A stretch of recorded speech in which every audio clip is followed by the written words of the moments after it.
Yeah, we're live now. He snaked us, boys. Oh, that's like my bread and butter, isn't it? Hello, everyone. I need to sort out one thing that I forgot to do.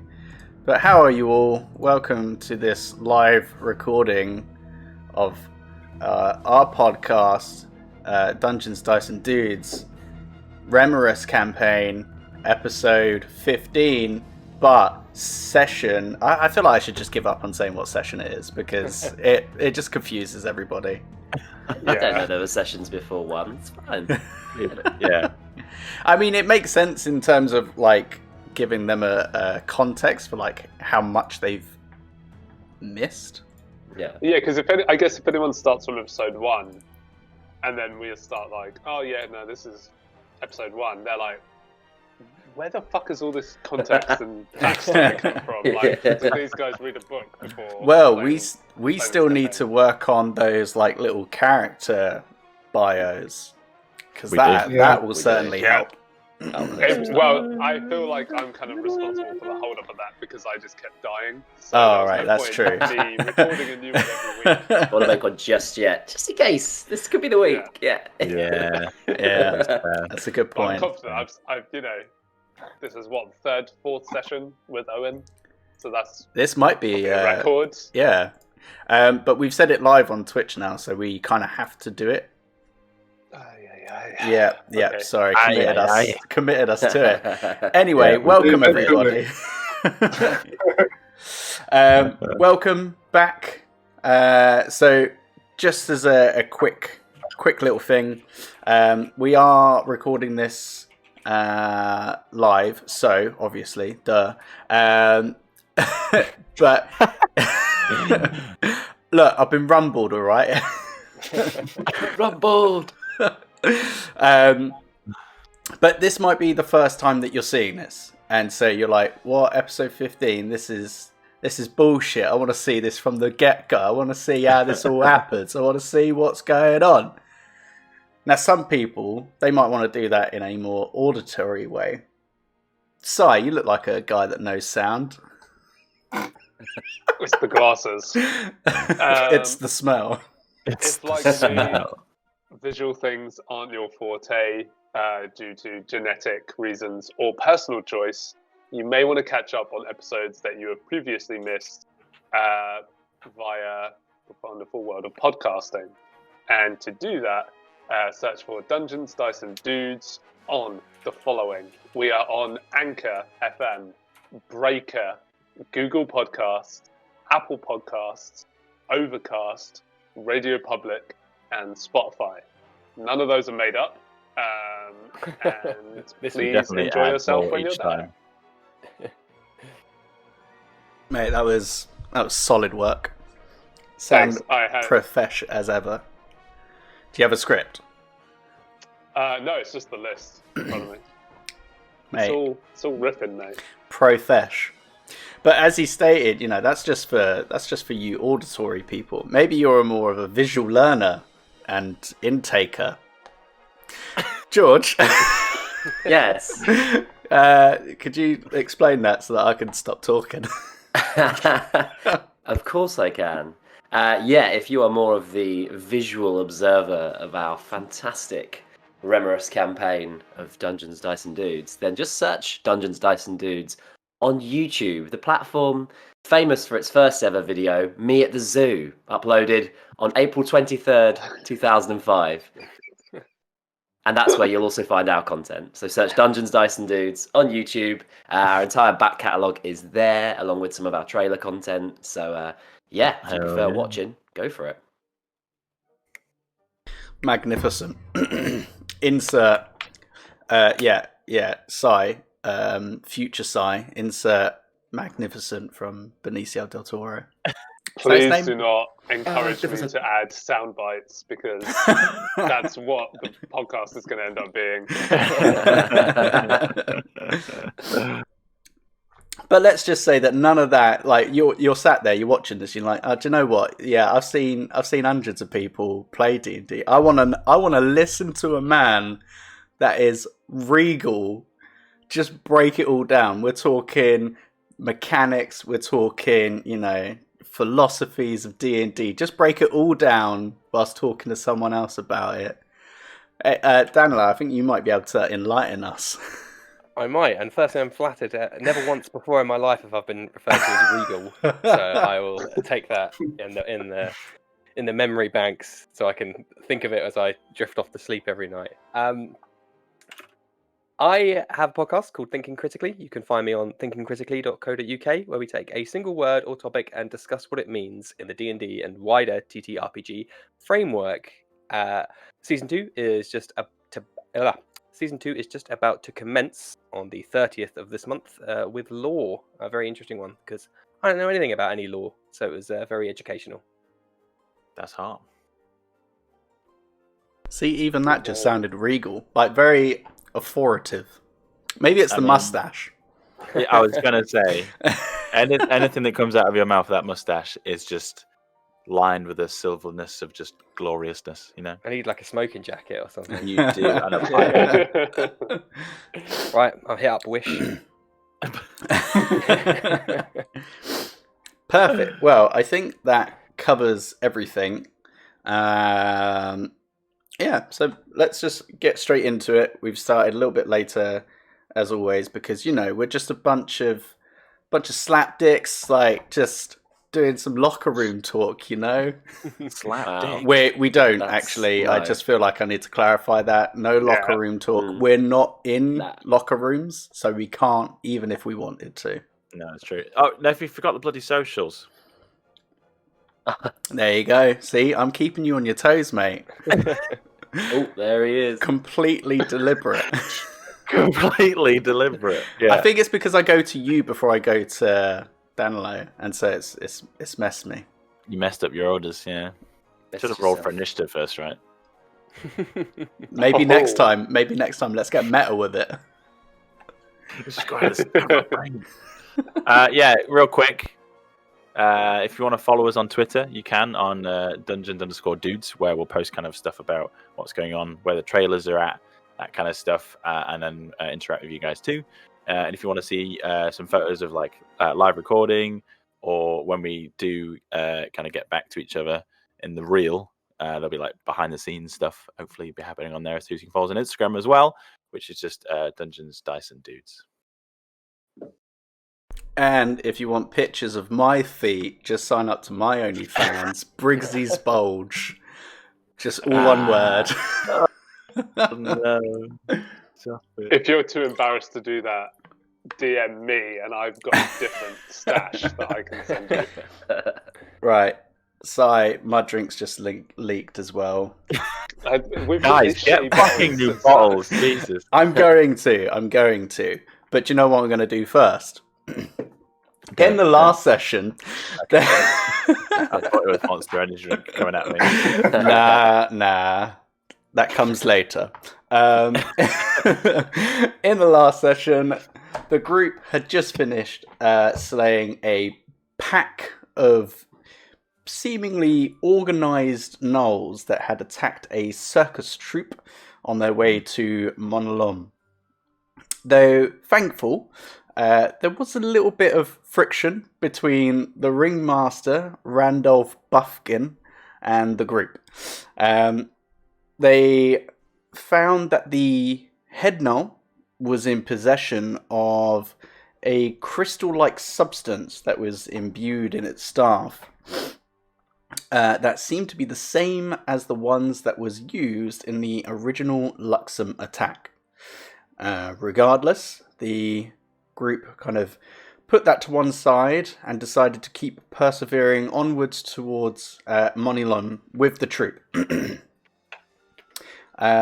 Eventually, entering into the city, the group was greeted by various displays of celebrations due to the harvest close, a festival marking the changing of the seasons, as we are now entering into a more of a autumn time.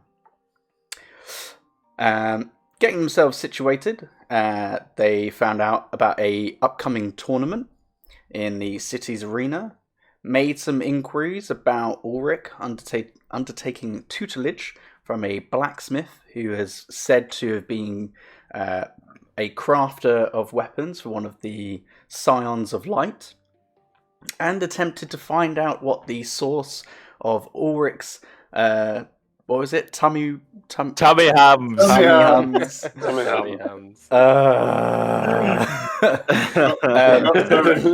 He loves it. Though it was located in a political embassy, and was unreachable for the time being. Unreachable. I like that. I'm gonna fucking gut you all. I have to say a lot of words, all right? So do all of us, but I guess you have to say more. Yeah, you sack of shit. Anyway, deciding to split up for differing interests, Sabine, Ulrich, and Quinn headed deeper into the city to peruse the goods and take interest in various games that were happening throughout the city, when Quinn received a message in his head from someone that he had not spoken to in quite some time.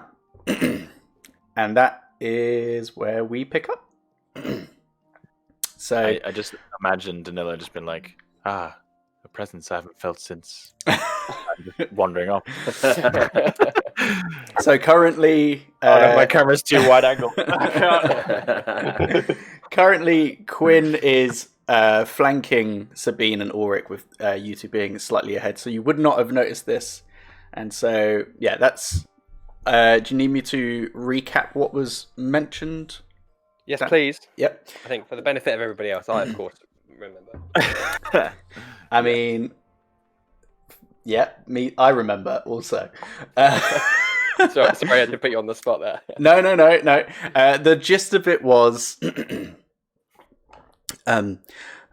Quinn, it has been some time since I have spoken to you, and I understand if you do not respond to this. However, there is something amiss with our group, and there are a few people that I trust to be level-headed in this kind of situation, and, well, I need you and would appreciate it. Is this the kind of message I can respond to? Do I know? Or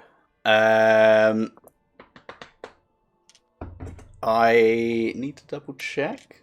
I mean, you'll probably know better than I. I'm just double checking. Better than I. Yes. is it like an open conversation, or is it just a one, like a I will call and respond? Yes, call and respond. Okay, I just respond with, in my head, of course, not out loud. It has been some time. I shall contact you shortly. That's it. Cool. Playing, you know, keeping a little Yeah. there. Okay. You wait a few seconds as you're kind of slowly keeping a slight distance between yourselves and Ulrich and Sabine, and there is no follow-up message. Okay, yeah, I remain incognito, as it were. I don't start screaming and shouting. Keep that card close to my chest. Very well. So as you all are as the three of you are making your way through the city, there are various stands that have fruits, vegetables. There's some that have like tapestries and various fabrics and clothing. It's a real assault on the senses. It's quite nice. It's been a while since you've been in a city that is this vibrant and welcoming, especially for you, Ulrich. Sad orc noises.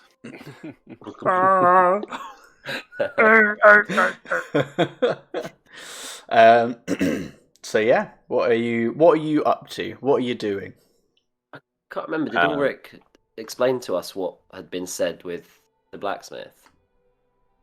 I don't know if you did. Was anyone with me, or was it just me? Oh, it was me by myself. Wasn't Yeah, it? you were alone with him at the time. So, for the sake of, let's just say that you're having that conversation now. There you go.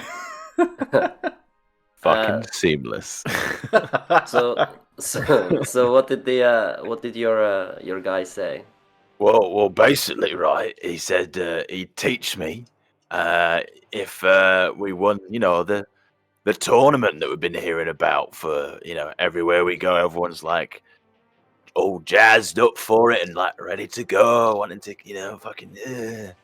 Okay. So it seems like we're going to be entering a tournament. If that's all right with you lot, I figured it'd be all right because you'll love a good time.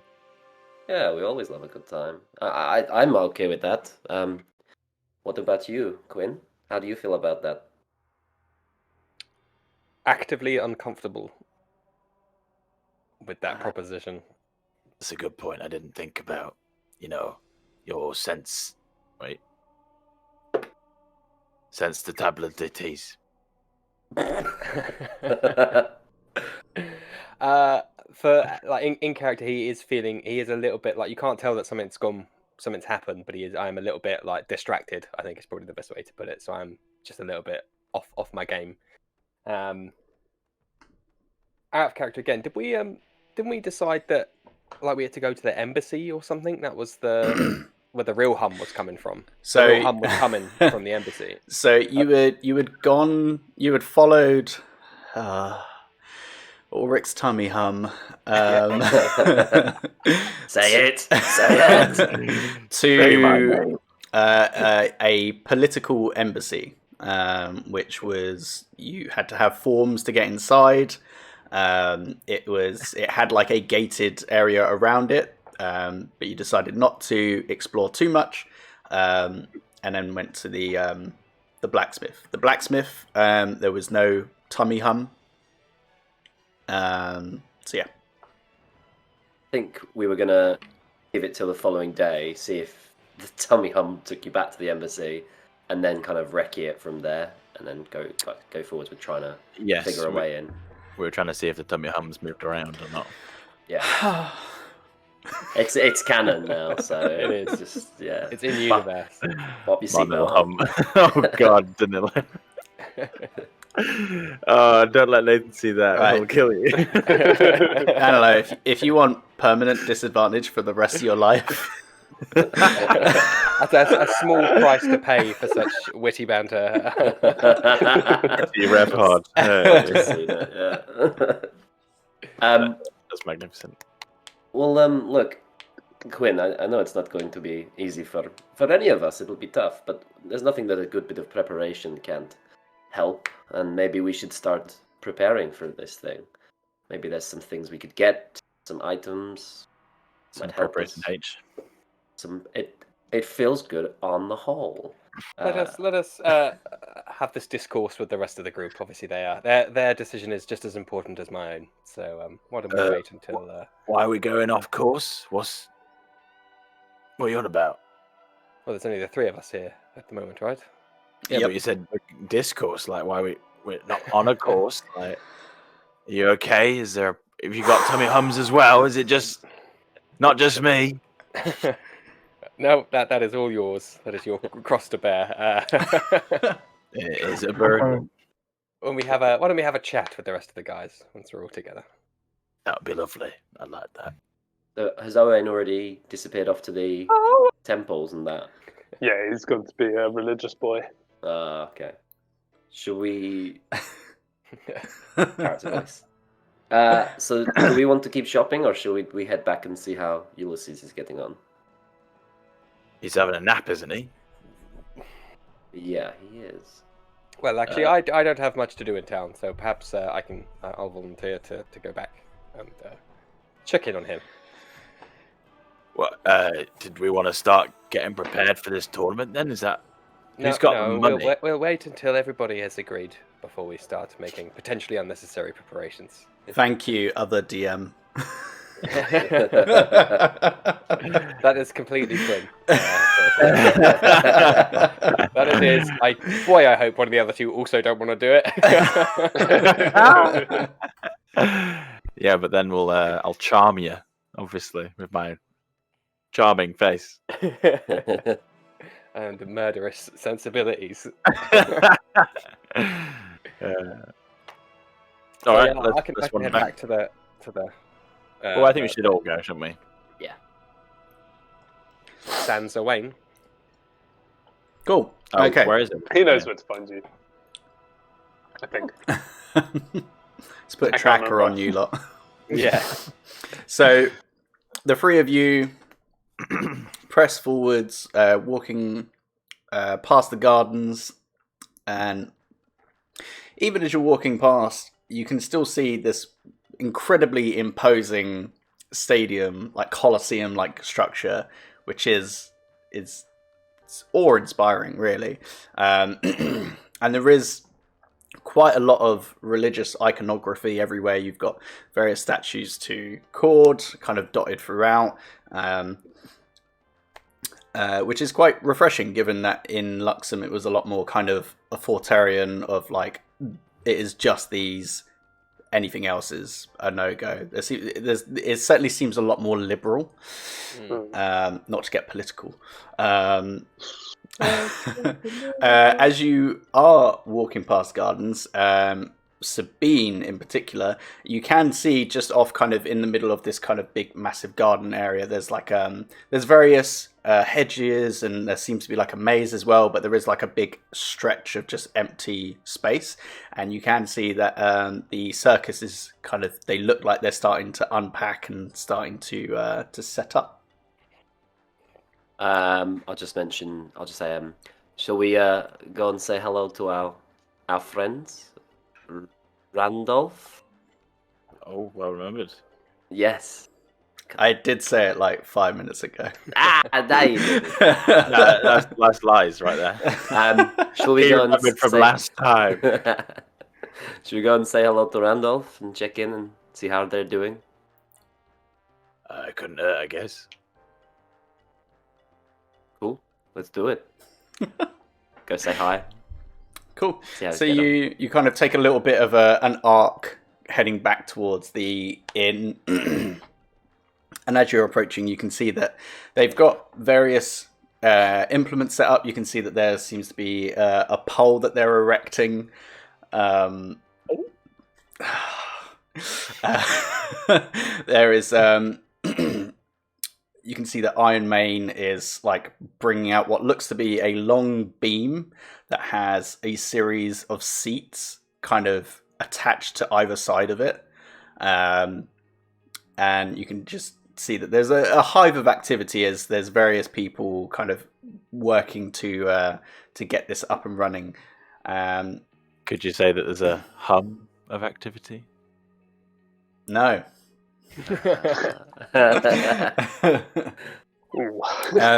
But kind of tough crowd. Somewhat orchestrating this and kind of just lying up against the large chimera is Randolph, who just seems to be overseeing everything, just kind of legs kind of lying on the grass, legs outstretched in front of him, just kind of looking over some paperwork and just casually throwing a glance up at everybody. I'll just wander up to him. Hey, Randolph, working hard or hardly working, eh? If it isn't my favorite red-skinned lady of death, how are you? It feels like hours since I last saw you. Literally hours, yes. Yeah, no, we're good. We're just taking in the sights. Ulrich's having a little wander, and then we're just heading back to the inn where we're staying.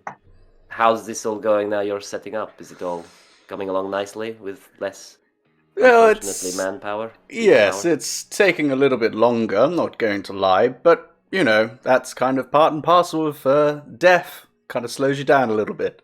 But I'm sure that in this wonderful city we'll find at least a few people that are willing to lend an extra hand or two. But don't you worry about us. We will be putting on an amazing show the night before the tournament. Really kind of build on that anticipation And I'm guessing there's some be... VIP seats reserved for us. Right? Oh, don't you worry. There's still those VIP seats for you. Oh. Oh, okay. What about these two as well? Go on. There. Make a persuasion check. Ooh, that's stunning. That's a 17 on the dice. Plus persuasion, yeah? Yeah. That's 6. 23. 23. Well, I suppose as long as you keep them in line, I don't see why we can't wrangle a couple of tickets for you lot. These are good people. I'm easily entertained, so, give me a beer and some people eating swords and I'll be happy. We had to get rid of that act, I'm afraid. Slit their throat open. Real mess. Real mess. Yeah, that does tend to happen when you shove things down your throat that aren't meant to be down your throat. Oh! Well, I mean, I don't know what to say back to that. Whatever you decide to do in the comfort of your own inn or house of lady favors is entirely up to you. It's true, as long as you're not hurting anybody else, right? Absolutely, or you have consent. Well, that's implied. Let's just move on. Yep. Let's wrap it up. Well, look. It's good seeing you again. We know where you are now because you're here, and we're in. Which I tell him the inn we're in, not because I just tell him. Can't remember what it's called though. And yeah, I guess we'll see you tomorrow evening. I'm trying to. My internal calendar's not. You got 2 days before the tournament, so it'd be the following day. The time. Yeah, we will see you 2 days. Then. Plenty of time to convince Quinn. Sounds wonderful. Try not to, I don't know, murder anybody or steal from anybody or do anything that would cause you to miss the show. Just for my own sake. And yours probably also. Yeah, of course. We're very civilized people. I don't know what you're talking about. I bet you are. Ta-ta! Bye. That tone was just very much like he just grabbed my cheek, like, "Oh, I bet you are." Cool. Carry on walking then. I was gonna say, should we do like a long walk back to the inn, just try and take in a bit of the city, just to get our kind of bearings? But you're gonna have to drag Quinn. He doesn't. He's not a tourist. All right, we'll head back to the inn. Yeah. Lovely stuff. So, upon heading back, I mean, I would assume that you're probably still asleep. You still wouldn't have had your full night's rest, but unless I would take as long as it takes to get a long rest in. Yeah, I was tapped, and yeah, by virtue of letting these guys sleep on the way here, I didn't get any. So yeah, I'll stay asleep until that's fulfilled. Which will be about in the evening, right? You're going to be out of whack, but I'm sure we can. Yeah. I mean, probably at this point it'd be, say, like 3 o'clock or something like that. I'll approach the door and lightly tap on your bedroom door and assume you don't answer because you're probably fucking super knackered. Zonko'd, yeah. Yeah. So then I'll say, I do believe he is rather incapacitated for the time being. I will remain here. I have some own homework of my own making to do. So. Cool. So for the interest of time, we'd just say that you will kind of find ways to amuse yourselves over the next few hours or so. I guess in the meantime, Owain, was there anything in particular that you wanted to do? Just check out the religious district and see if there's anything that's at all familiar. Like, I think it'd be quite comfortable for him to be around a faithful area, having spent most of his life going from temple to temple. This is probably the longest he's gone without sort of settling somewhere religious for a while. So Yeah. he just wants to kind of find some familiarity. Yeah, I mean, it doesn't take you too long, in large part because as you are kind of from where the inn is, you chuck a right, and as you're heading down, you can see the Colosseum on your kind of far left-hand side. But even from here on the right-hand side, you can see a massive kind of tall tower that juts out just above the actual city walls, which immediately, just from your own kind of practicing of faith, you recognize it to be a church of some design. Making your way there, you do pass a kind of like a military barracks of some sort, which is odd to have it incredibly close to the religious sect of this city. But as you kind of walk past that and turn right, there's just a whole series of churches, cathedrals that just kind of line this kind of series of blocks. And you can see pretty much, even if it's not a large establishment, you can still see that there are various shrines kind of at the base of water fountains and the like that speak to any kind of religion. Though the large tower that you saw is a temple of Cord. Okay.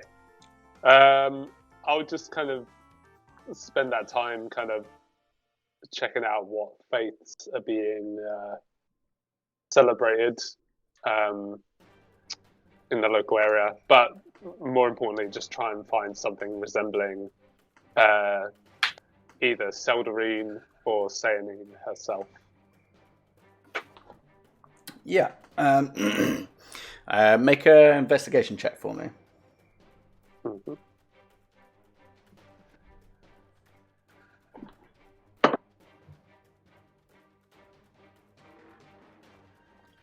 Um, 11. 11. Okay, it takes you a little bit of kind of moseying around and kind of getting your bearings. You do eventually find that there is a smaller kind of simple building that is a little bit more tucked away than the others. This one does appear to be in the service of Sayanine, however you pronounce it. Nice. Though most of the ones that you can see are kind of more lawful gods, a lot more kind of authoritative, strong, kind of a lot of that kind of representation that are more at the forefront, and these other ones that are a bit more kind of neutral, good territories are kind of tucked away a little bit more. Okay, cool. I'm going to approach it and try and find my way in. Yeah, it's not too difficult. There is a set of double doors at the very front of the building. It only seems to be 2 stories in kind of like an L shape. And as you make your way in, it kind of enters into like a main kind of kiosk area. Before we go any further, it's just dawned on Owain that he is literally has abandoned his post from a place very much like this and has just walked past like a military barracks, which would look very familiar to him. So I guess, in the doorway with a foot in the temple, he just has like a quick look round to see if there's anyone wearing any like familiar robes, or anyone that he'd probably recognize for that matter. Make a perception check. Making my way down. 21. 21. There is just a general thrum, not hum, of activity throughout this area. There seems to be a lot of people in armors, different kind of weapons on them that seem to be, from what you could assume, just touching base with their deities, kind of trying to get some sort of good faith on their side. But there doesn't appear to be anybody that's paying direct attention to you. Okay. All right, I'll make my way up to the altar as quickly as possible.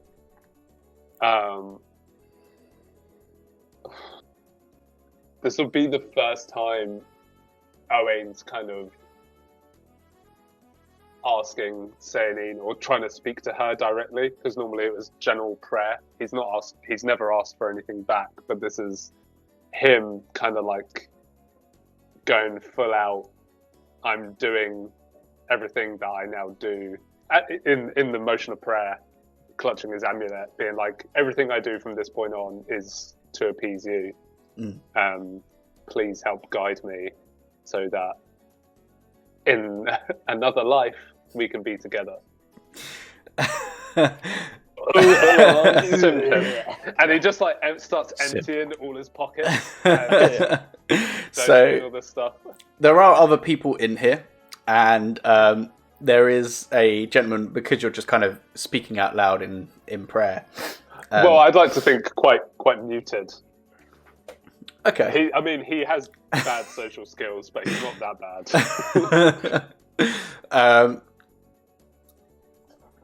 Let me.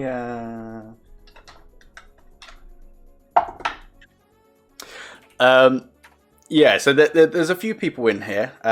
It's not completely deserted. I'd say there's probably about anywhere in the region of like 25 people that are kind of spattered around. Some appear to be families, others just solo individuals.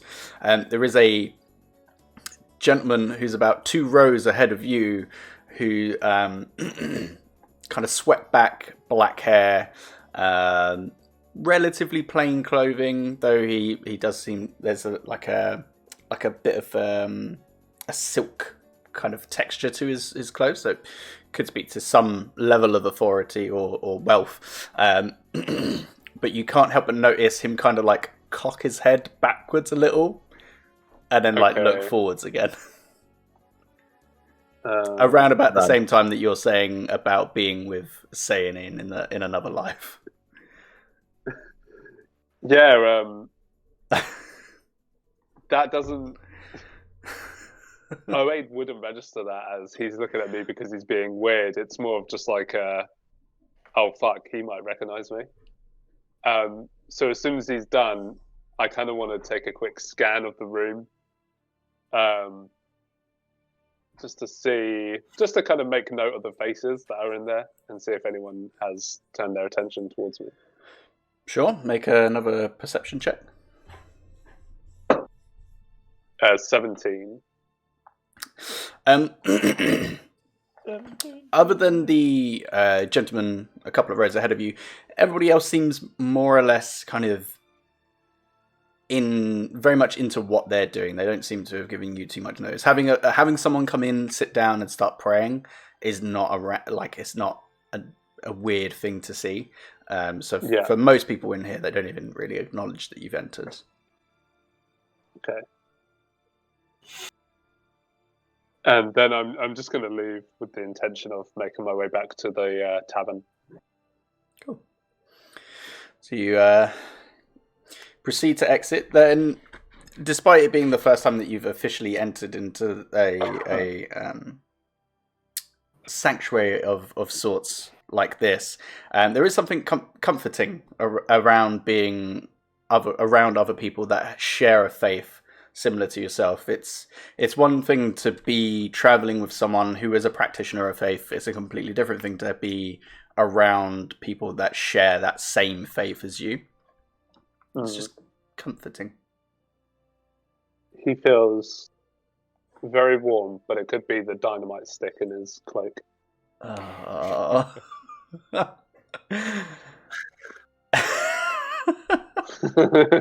That Miss Dynamite. phrasing. Okay. Well, you again, you make your way back, and by the time you get back, I would say that I just want to say, on the way back, he's a little bit more conscious of the barracks and just kind of tries to subtly like hide his face, like maybe he's got an itch as he's walking past or something in his eye, and he's just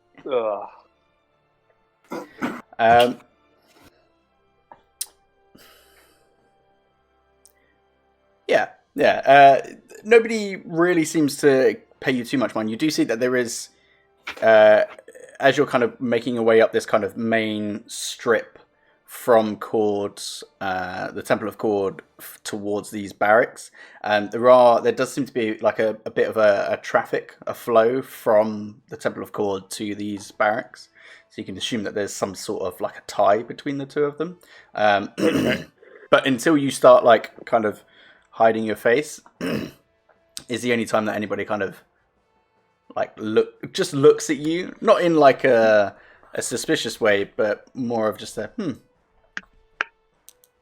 But yeah. What an idiot. But yeah, what a tool. Fucking loser. Alpha love. But yes, you get back to the inn, which I'm not going to lie, may have forgotten what the name of it was, and I can't seem to find it in my notes. But nevertheless, the silver coin. Make your way back to the silver coin placeholder. Ulysses, you complete your long rest.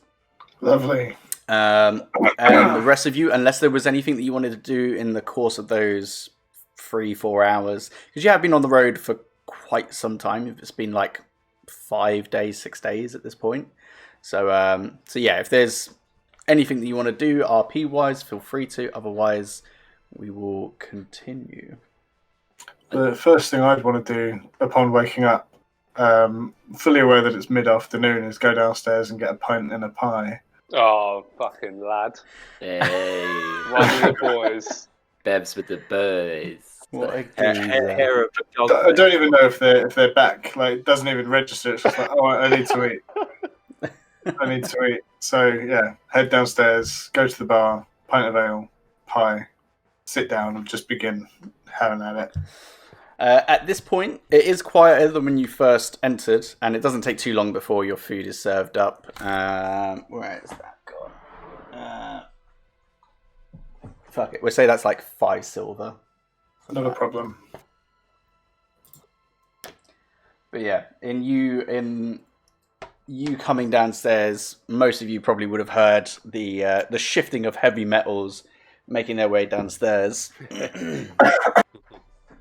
We get no acknowledgement immediately until stuff's ordered, and I'll sit down and be like, friends, how's the city treating you? Are we happy to be in civilization again? Yes, Oh, yeah. No. It And makes this, a nice change. Yeah, I'm very excited to get a look around. I assume you've seen the sights already. Anything worth checking out? We haven't really done any sightseeing yet. We kind of just tried to look into Ulrich's situation. Oh, it's his gut buzz. Yes.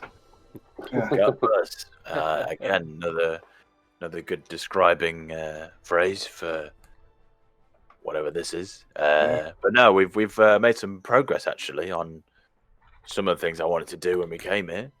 Fantastic. That doesn't mean you're edging towards the cliff. I'm not dead. I'm not dead yet. No, I feel fine. Excellent. Well, we could be soon. We could be soon. I mean, because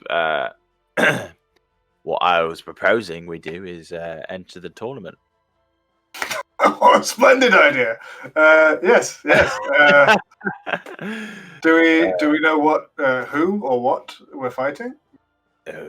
We were probably going to find that out fairly soon. If I mean, I don't care what it is. I'll have a go. Oh, wonderful! Oh, I'm so happy. A round of drinks, please. We were gonna. Ulrich trying his best to be really courteous and be like, before you get too excited, I think we were gonna have like a powwow with the old group and see if that's what everyone wanted to do. Sabine, are you're game? I assume. Don't want to tread on any dicks, that kind of thing, you know. Well, thank you for the awareness of my dick. Yeah, I mean, if it helps Ulrich and it helps me be, 1,000 gold weightier. There's 1,000 gold prize. Oh no! Individually, it's 5,000, I think. Oh, we have to do it then. Absolutely. So I'm in for that. But all I will say is we need to do some preparation prior to it. Of course. We need to Yeah. get some items, that might stop us all from being killed straight away. Make sure the they usual. take in plenty of protein, get a good work in. Yeah. My man. Are you game for a game for this? Are you up for a fight? Am I back yet? And as if by magic, Owain enters the inn. And he's heard. And he's like, I saw him coming through the door. You. If it pleases Sayanine, then it pleases me. What better way to woo your celestial love than through some display of strength? I know it doesn't say it in the teachings, but I'm sure she has got hella bloodlust. Quinn, you don't. Yes. You don't look sold. We were advertised on the fact that it was very physically dangerous, and as such, of course, it's a tournament. I would only be willing to enter myself if I could rely on the protection of you. Of us, of course. I mean, your abilities were tantamount to our success when we fought those horrible dog boys. So I dare say we'd be at a disadvantage without you. Yeah, I really feel like getting that buzz on again. The one that you gave me when I was fighting the gnolls. So I can just stab shit real quick. Yes. Yes, that one. Yep. No, that's good. Yes, I'd love that. That one's fine to talk about. Yes. What other one? What other one is there? No, it was. I misunderstood. The phrasing was. It's been a long day of traveling. Sure. No other one. Cut the pension with a spoon. Yes, fine. So be it. If it in some way puts Ulrich at ease, then think how many books you could buy with 1,000 gold. I know exactly how many I can buy with my current 2,000 gold. However, an additional 3,000 golden books. What do you do? I'm rich. Fuck you. He has 2,000 gold. Yeah, I didn't know that either. Yeah, I didn't know that either. That is news to us. I wouldn't. How did you come across that, Quinn? You got more money than me. It would have been split evenly at the time, but I think I was nominated, and of course we'd lost a companion at the time as well. So I think in the heat of the moment, perhaps we've neglected. But so it's our money too. So it's our money too. We've made purchases from the kitty, yes, but I've spared you the accounting, Ulrich, because I figured it wasn't quite your wheelhouse. I mean, you're more than welcome. There's an interest rate that I'd have to run you by, and then of course we have a couple of ongoing fees that are like routine monthly costs. No. If I just want to buy a big dumb weapon, you'd let me buy it, yeah? That's all I care about.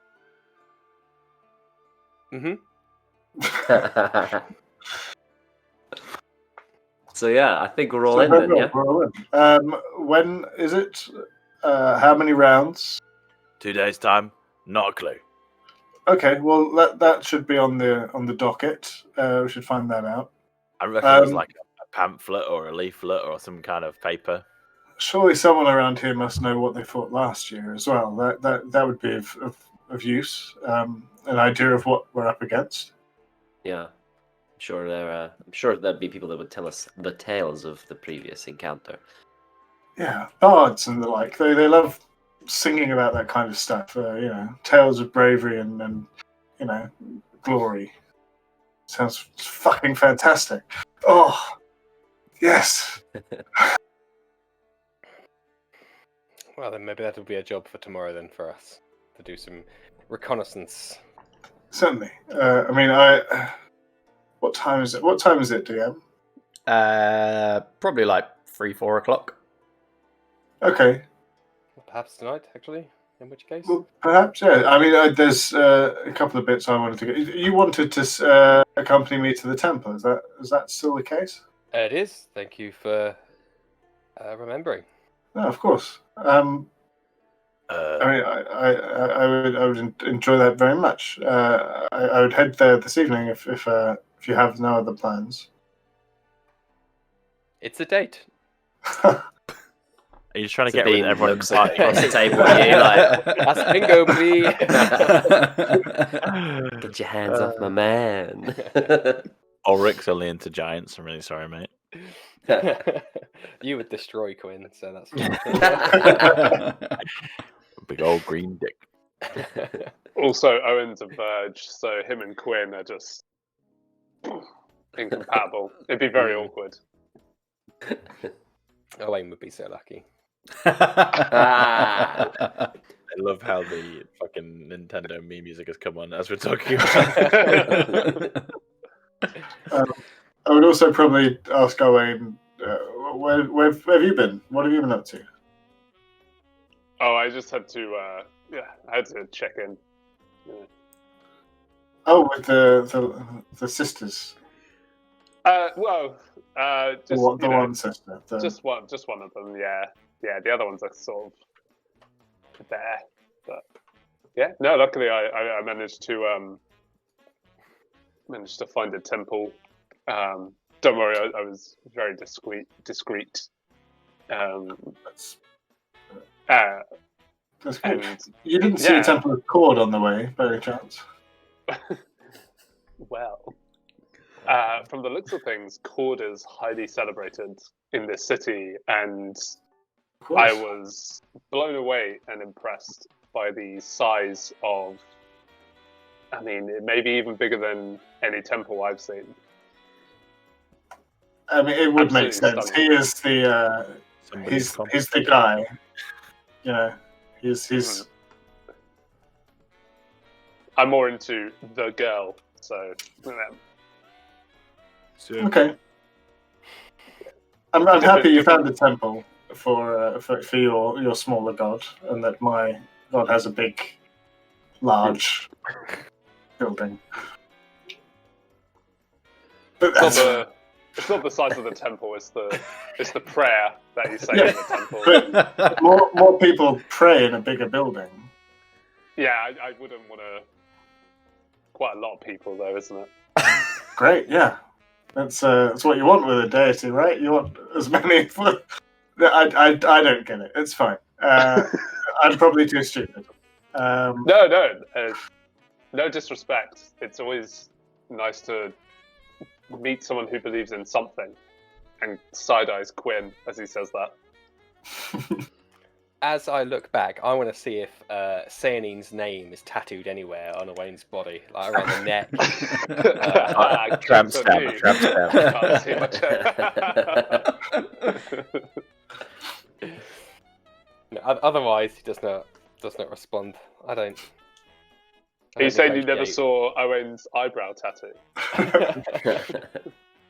It's just on his arm in like a heart with a ribbon across it. That's cute. He doesn't entertain the jibe.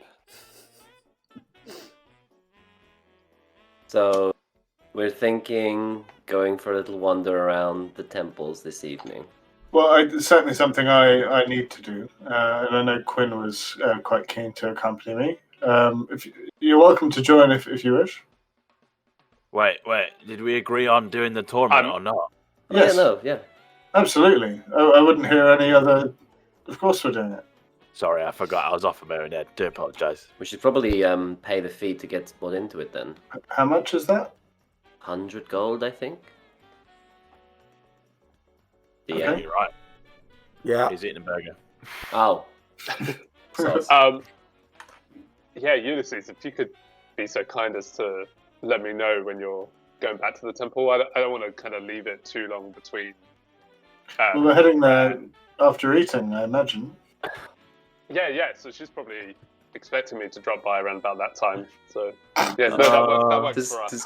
Does Quinn pull that face? Yeah. I would clock that then. Yeah, I'm not subtle about it. He's disappointed. I need like an eye roll counter for Quinn. Yeah. I'm trying hard not to. Can I roll an insight check just to see Like he seems entirely like earnest, but like surely not, right? What about Owain simping for seeing Yeah, him? like how sincere it is, because like at this point I can't tell if he's taking the piss. What's your passive perception? 14 Insight? 14. Roll a simp check. It's over 9,000. He seems pretty like upfront about it. Like it. Pretty sincere. Yeah. I mean, for you as someone that is also a practitioner of faith, everybody loves their god. Sure. It's another thing to be talking about like. Oh, they're expecting me. Yeah, like I need to give them, like that's the bit that Ulysses is a little bit like, huh? Yeah, touches you is a bit odd. Yeah. But okay. Yeah. Sure thing, bud. No problem. So yeah, I imagine I'll finish my pie and I ordered another round of drinks for everybody, so I'll let them enjoy those. And then we'll head out. Love free beer, big fan. Sure thing. So Hemi, the barman of the Half Inn, which is what this place is called. I found my notes. Hey, there it is. Comes over, delivers a round of drinks. We just say that's like 2 silver pieces from whomever. I'll pay it. Yeah, and throughout your time in here, you do hear that outside is starting to. There's like a bit more of like a buzz, a general sound of merriment coming from outside. So it's starting to pick up a little bit more. We head out. A bit festive. Yeah. Get involved. What's going on? Well, as you exit the inn, it's starting to get a little bit darker. It's probably still, there's more orange in the sky than anything else. And you can see, beard hair. You can see that there's various people around, but there does seem to be more imbibement of alcohol. And you can see that imbibement. Yes. People are drinking stuff. Yeah. Well, I go. know that, but unnecessary. You kidding? That's kind of the DM's job. Anyway, yes, and with that, you can see that there is a bit more of a presence from the city guard. Though they do not seem to be interfering with anybody. For the most part, this seems fairly jovial, fairly controlled. Which, for any of you that have met dwarves before, I mean, they can handle their drink. But nevertheless, the evening is yours. What would you like to do? Well, let's go like some tournament goers, eh? Yeah. Guess try and find out information about the tournament. And did you say certain shops are staying open later as well because of festivities and stuff? Well, even from where you are, you can see that a lot of places are still open. Cool. Especially with this many people that seem to be just out and about, kind of experience things. You can see that there's games, there's kind of there's some things going on off in the distance in the gardens. It's just a real hive of activity. Is there anything like akin to like turkey legs? There does appear to be a stand that has various different. There's about 3 different spits. I think that's what it's referred to as. That have different variations of meat on it.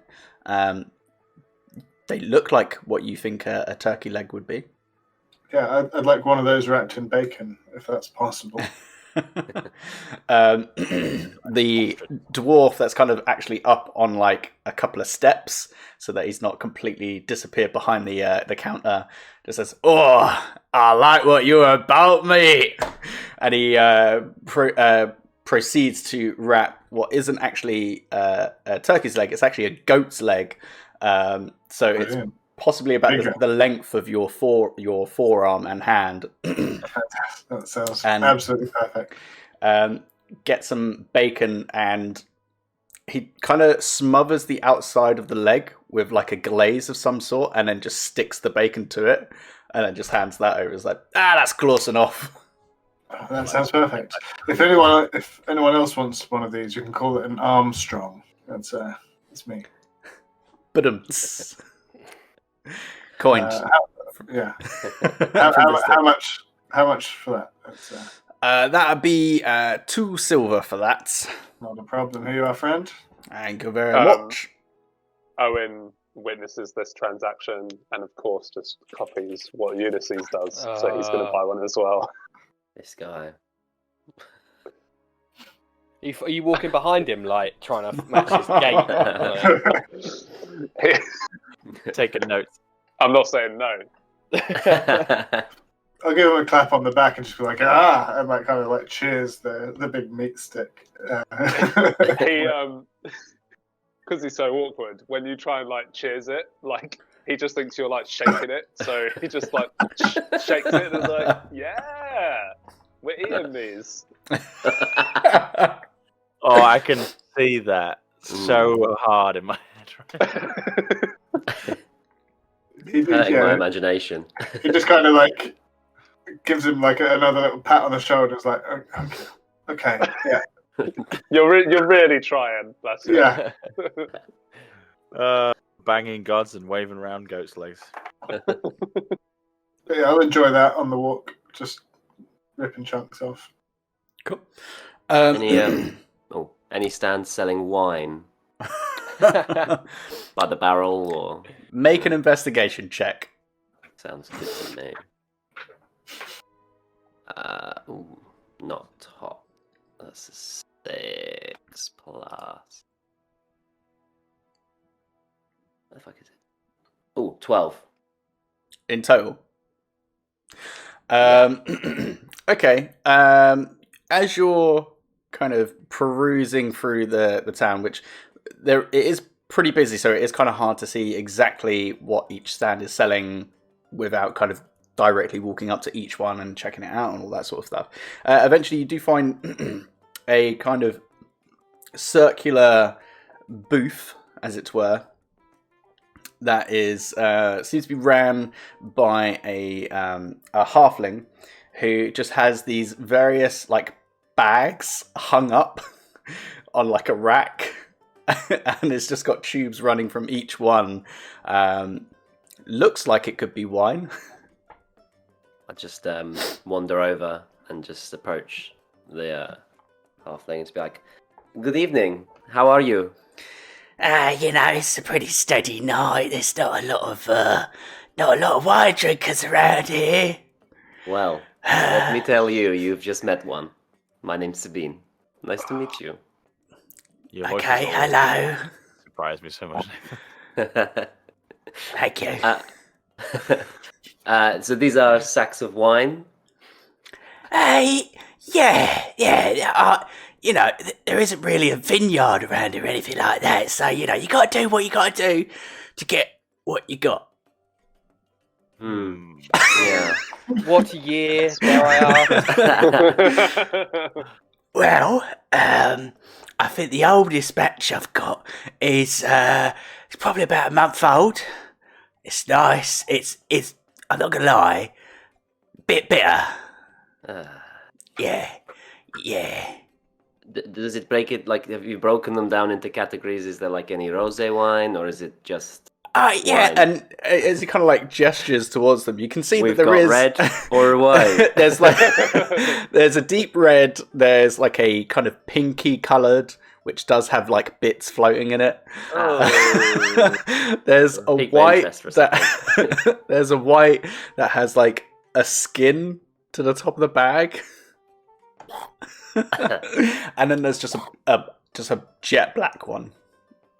Okay. What would your recommendation be? Do you have a preference? Which one's better than the others, or is it all the same? I mean, when you got to drink as much as I have, I mean, they've kind of burnt away most of my taste buds, so I couldn't really recommend anyone in particular. Maybe just play it safe. Go with the red. Do you do like a taster? Can I get like a small little sip and a bucket to spit in? Yeah. And he kind of like reaches behind him, and you can hear like he pulls up a slightly smaller bucket, which does have like a bit of a swish to it. I mean, this is as good as anything, I suppose. I don't really have any taster glasses, so you can either, I don't know, it's kind of hard to like stop the flow, if you know what I mean. Sure. Is Quinn with me at this point? I'd have followed your lead, yeah, to the sacks of wine. God forbid. Do you want to try some and see what it's like before we, purchase? Absolutely. That is only prudent. All right, okay, well, I'll try my best. And you can see that there's just like a peg on the end of this like tube coming from the sack, and he just takes the peg off. And I mean, if you want to, No. he like lets it go, and it kind of flips over into a glass and just starts kind of like slowly like draining in. And it gets to about like the glass itself. It's like a metal base with just like a long glass coming out of it, and it tops it up to around about just over 2/3 full. He's like, oh, sorry, I always get a bit carried away with that. All right, well, enjoy the taster. If you like it, I'll have to charge you for it, of course. No, I understand, of course. You first? I'm looking at Quinn. Yes, when in Rome, fine.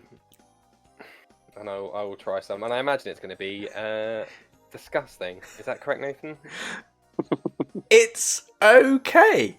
It's not amazing by any stretch of the imagination. It is a bit taut.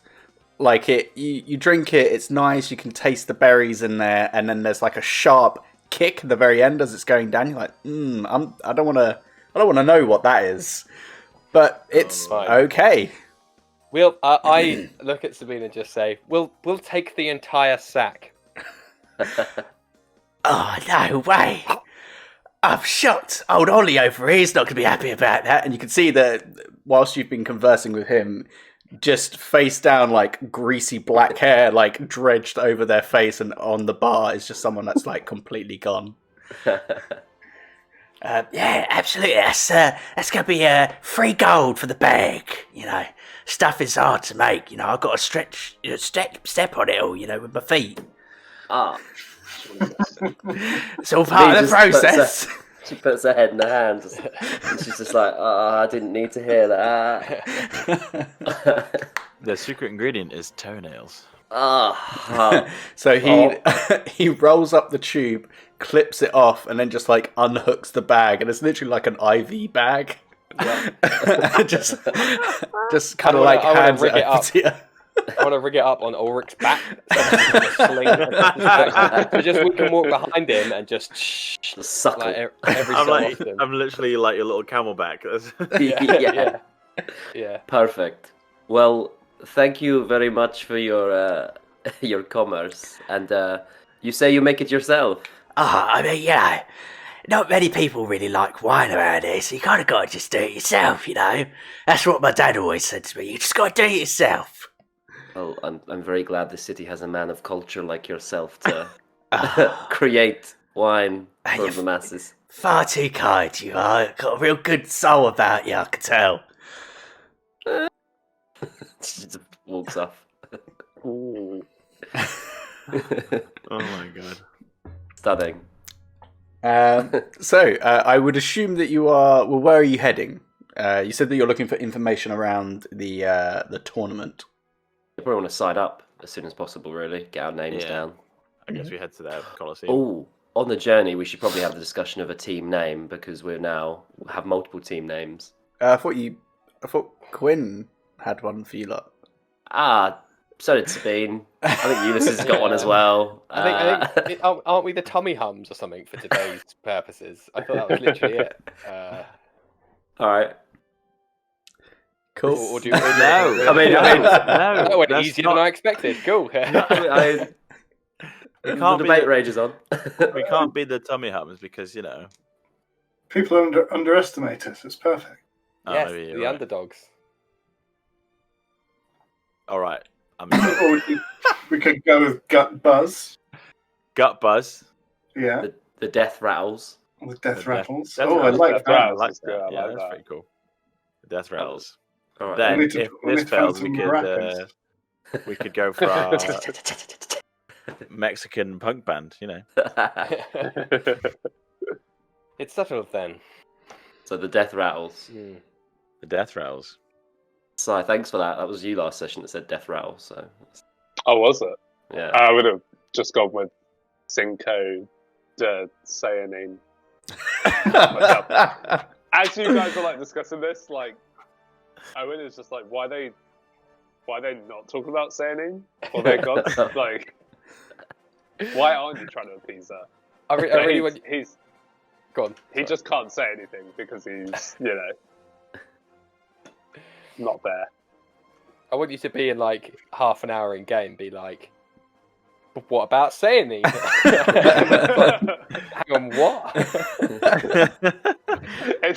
He's this whole time until then, his face is just screwed up, and no one knows why. And it's just it's actually just kind of played on my mind earlier when you were talking about team names and you just didn't bring up Sayanin. I couldn't let it go.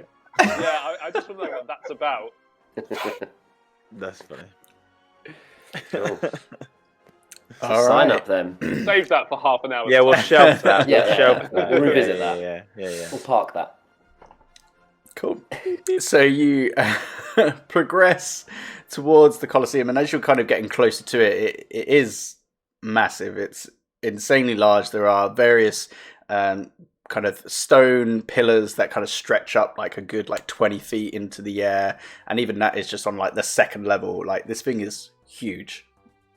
As you progress closer, there is two sets of kind of double wooden doors that seem probably about 10 feet wide themselves. And in the center is this kind of rounded, almost for lack of a better term, a kiosk desk that does have a couple of people there.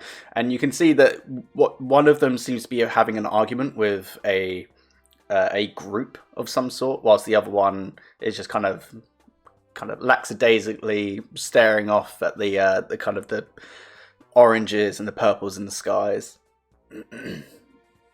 So as you approach, I kind of wave to the one that's not occupied with arguing with other people. Try, hello, are you staff? Aye, you're right there. I am Hello. staff. Yeah, hello there. Signing up, I'm guessing, by the looks That's of you lot. correct. Haha, you can tell. Fantastic. Well, What's with the sky? Where the... that's just kind of what we do, over, the past few days. It's just, I've come to sign up, or I'm so amazing. Oh, did you hear that I killed this big beast the other day? You just kind of get a bit sick and tired of it. How many other teams have signed up? Well, there's quite a few that have certainly tried to sign up. I think for the most part, the ones that are taking part in the main rounds, you're probably looking at about 6. I think there might be another 2 that are delayed. But yeah, there's not many, but we have to turn away a lot of people. It's kind of a big thing to organise that many people and that many monsters and beasts and all the other kind of shit that goes into it. Sorry, I'm ranting. I'm sorry. No, I'm sorry. no, Long it's day. Quite all right. When you mention beasts, what's I'm sure you can't tell us too much, but what are we in for? Well, I mean, yeah, I'd probably lose my job if I was to mention anything, but I don't know. What's some of the greatest hits? I don't know. There was a black dragon once. That was a tough one because it took a lot for them to get that in. I can imagine. They're not easy to wrangle, those dragons. They're, No. There's a reason why I'm staying on this little front desk here. I don't want to fucking work in there. It's hard work. I imagine, yes. Tell me, last year, what was the finale? The finale. Oh God, that's a tough one.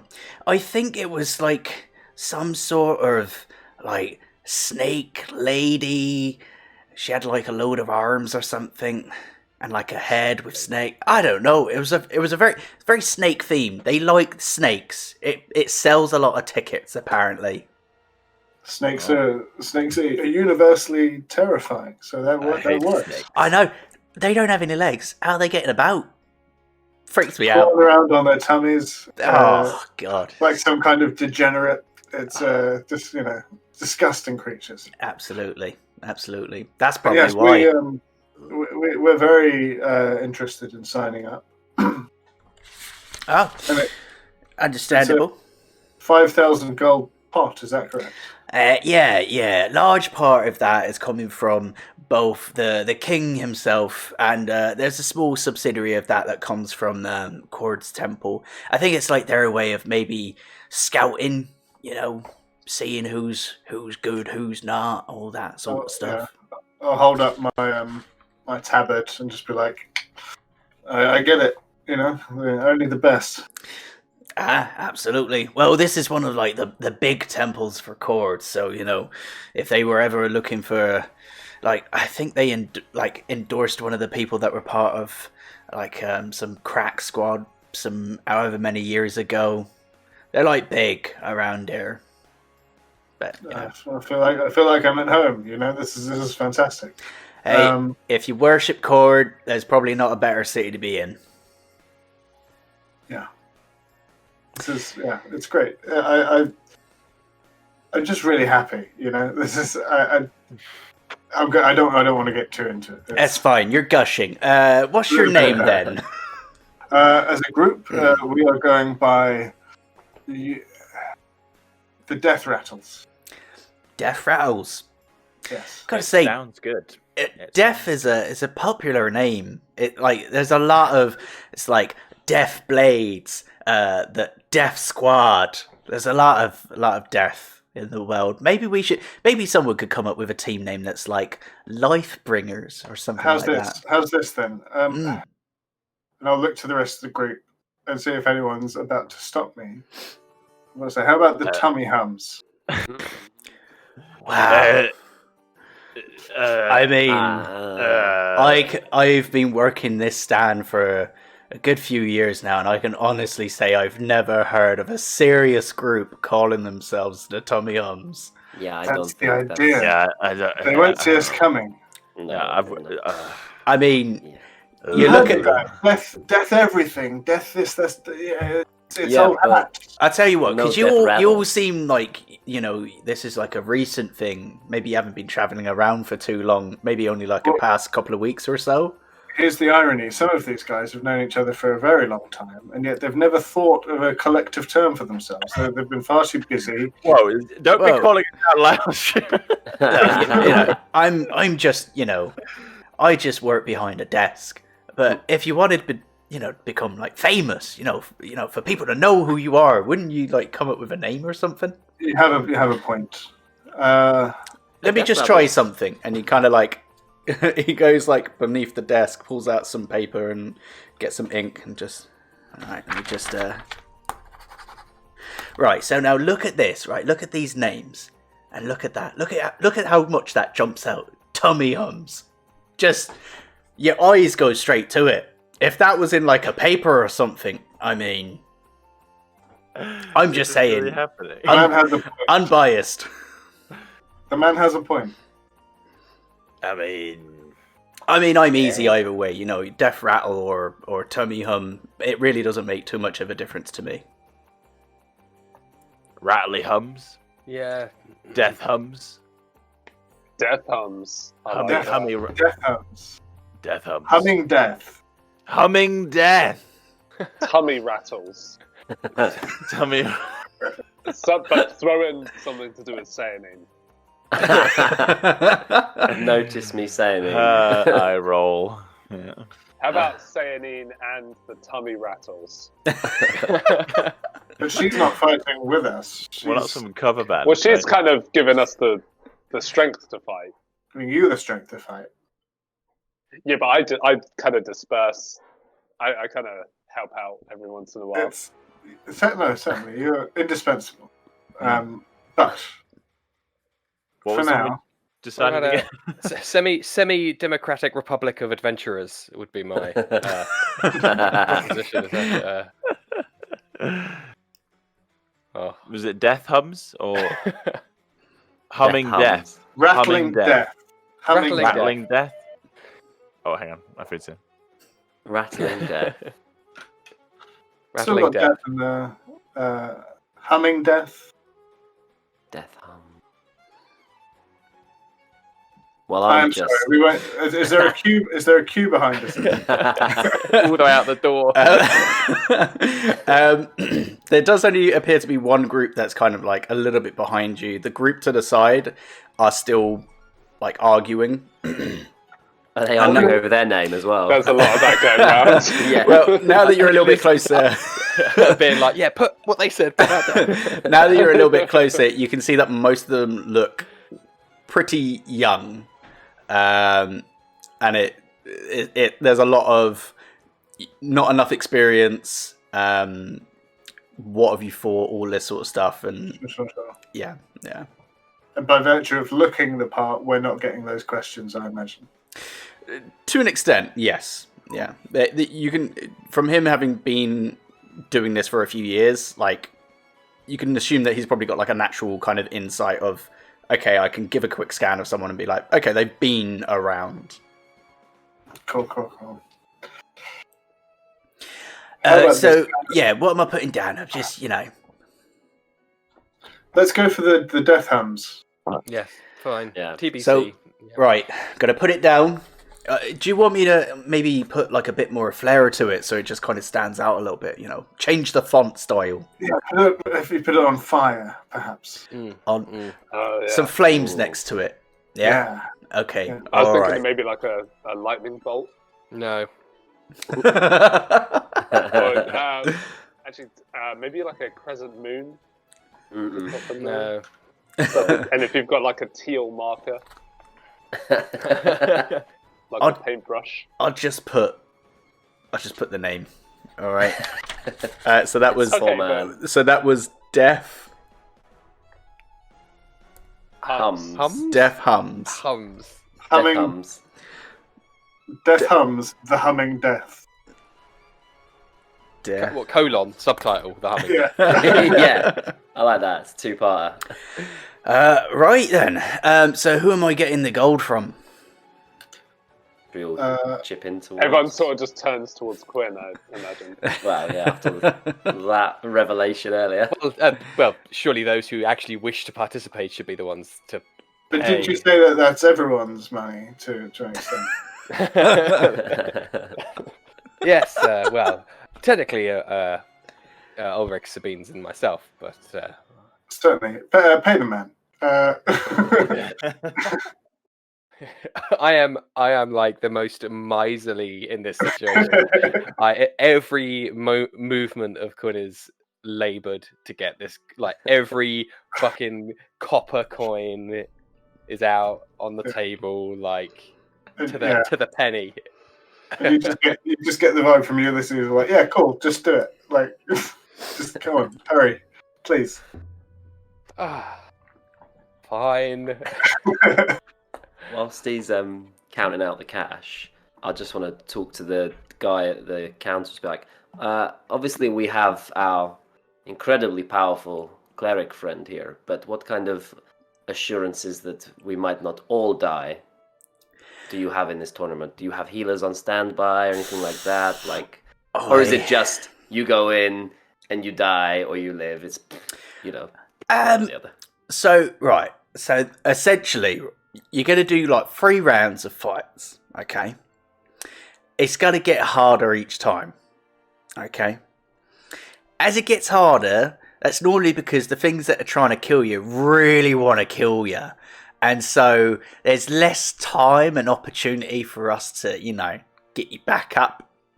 So if you're planning on like dying or anything like that, maybe just, do it the first round. Don't do it later on, because you probably won't live. Pluck us out of the jaws of death. Yeah. Doesn't help that there's like an anti-magic field Jaws around of it. death. Oh, we were this close. Never mind.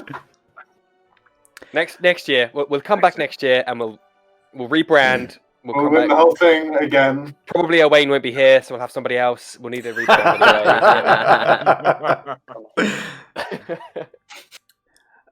Right. Good luck. Thank you. And is it individual teams per round fighting the thing, or is it multiple teams trying to kill the thing, and then whoever gets the kill is the winner? No, so essentially you'll be assigned like a fight, and then you go out, you fight it. If you beat it, you progress to the next round. If you don't beat it, you get kicked out. For to beat it. Another 6 groups. You must have an absolute menagerie of foul beasts lurking down there. Yep. Pretty much what we end up doing is we finish one, and then we just immediately start hunting and tracking for the next one. So you're saying that there's creatures down there that have been kept in captivity for a year? Yeah, some of them. So much fun. Oh, you're a bit weird, mate. Sorry, I just enjoy a fight. The more something needs to kill me, the more glorious the kill. Thus, a win-win. If I die, it's a glorious death. If I kill it, it's a glorious victory. I see no downside. I mean, what a way to look at the world, eh? Now, if we need to surrender a round, what are the rules of that? That won't be necessary. Sydney doesn't like guys who surrender. Yeah, I mean, when you say surrender, like, what do you mean? Because you're kind of coming in here like all or nothing. Yeah, I think Quinn means like run away. Which again won't be an issue. Well, I mean, if you decide to run away, we can certainly, if there's enough space between you and whatever it is you're fighting, we can certainly take down the field, lower a gate or something, and get you out.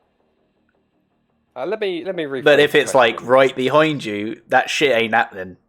Is magic, I presume, permissible within the arena? Oh yeah, that's absolutely fine. I have my answer. There's like a big, because we've had things that have cast spells before, and let me tell you, back in the early days, that meant real bad things for whoever was in the fucking audience. So we've learned our ways, and there's like this big shield that blocks magic from leaving. So teleporting out isn't. Yeah, no, you wouldn't be able to do that.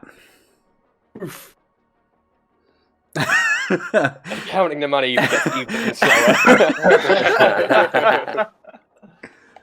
You just see Ulysses really heartily jumping on this goat leg and just being a massive grin across his face, just he's visibly giddy with excitement. I mean, look, this is to tell who is the mutts nuts of fighters, So I mean, if this isn't quite your, if this is putting you off, you don't have to sign up. I mean, there's plenty of other people. He's the only one among us that has any trepidation, and come game time, he is the most fearsome, bloodthirsty motherfucker you will ever meet. Trust me, he's just a bit, a bit shy. Right. Sorry, I just, with his demeanor, the books, I just thought he was one of those elvens, bit weak in the legs.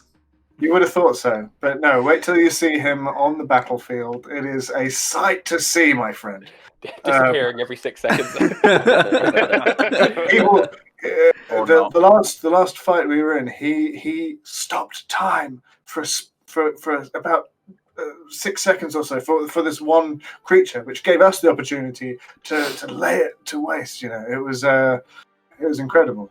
He's stopped me from killing everybody. That was. Yeah. I mean, all of this sounds truly fascinating. Sounds like we're being another one of those teams bragging about things to you, doesn't it? Yeah, yeah. That's what we're doing, isn't it? It's fine. We won't take up too much more of your time. I imagine Too Quinn's much more. Okay. Almost finished counting that coin. I just call Ulrich over and just ask for a hit of the sack. hit me with your sack, Ulrich, and I imbibe a gratuitous amount before finishing the transaction. Imbibe, goodness. It's catching on. Yeah, that's because it's a word. Nah, I don't believe it. Rigged, fixed. Yes, well, I'll finish. I'll finish paying. What is it, Nath, again?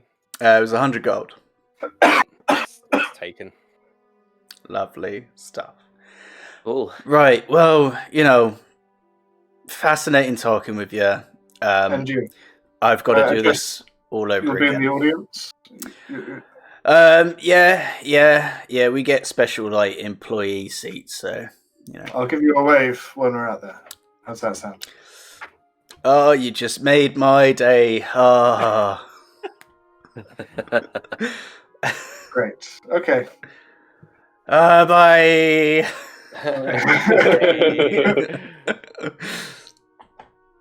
Cool. And we on the way out, I want to talk to Owain and Ulysses and say, out of all the, it's slightly painful to ask, which one of you, again, remind me, has the ability to potentially quickly bring people back from the brink of death? I have that. That'd be me. It does require diamonds. I suspected as much. Do we have a surplus of that between you? I have none. I have the means of doing it, but not the componentry. Owain? No. It's the... So perhaps we have another job within the next couple of days. Indeed, thank you. Have a little bit of insurance. It never hurts to have a plan B. The only trouble, I can do it, but then it means I don't get to hit stuff as hard. So I can't promise that in the heat of battle I won't spaff that all away. You will have one in the tank remaining. Yes. Yeah. Owain may be slightly more reliable in that regard. I know that he's a bit more sensible when it comes to managing his abilities. For me, I the velvet curtain falls and I'm all smashy. I may have a workaround until we have the diamonds. We will discuss later. But until that day, do not worry. Guess we should probably also look at picking up some other bits like healing potions and whatnot. Seems Another nice investment. So I assume that's Owain, a you great can do shout. that, but don't want to use all of that up. Well, my gifts can only stretch so far. So, do we want to go and buy all those little components now and potions, or do we want to just party for tonight? With my party, you mean visit the temple. Of course. How else would you party? Like, then party on. Cool. En route to wherever we go next, if Sabine sees any nice clothing shops, places to get some nice fine tailored wares, she's just starting to cook up a plan in her head with regards to the embassy. She just wants to try and look through a window and just see what kind of nice fancy dresses there might be and see if she can memorize it to the point where DM at your discretion, she could then use disguise self to have that outfit on. If you follow. Yeah. I'm trying to. Yeah. I mean, you wouldn't have to go about and find something like that. Like, you could just envision what that would be like. Okay. Well, just so she's got an idea of what the fashion is, so it's like hot shit that she puts on, because she's not really with it. She's not really been clothes shopping in a while. Well, as a given that it was a political embassy, as long as you know which, just roll history.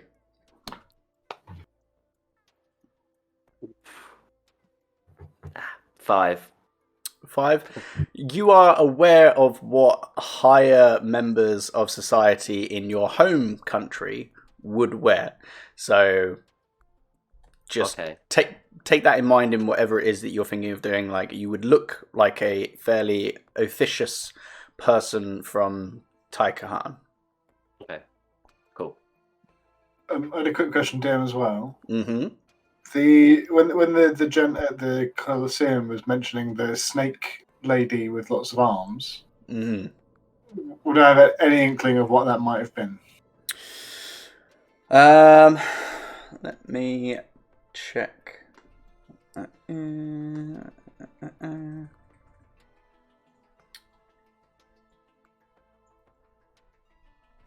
hell.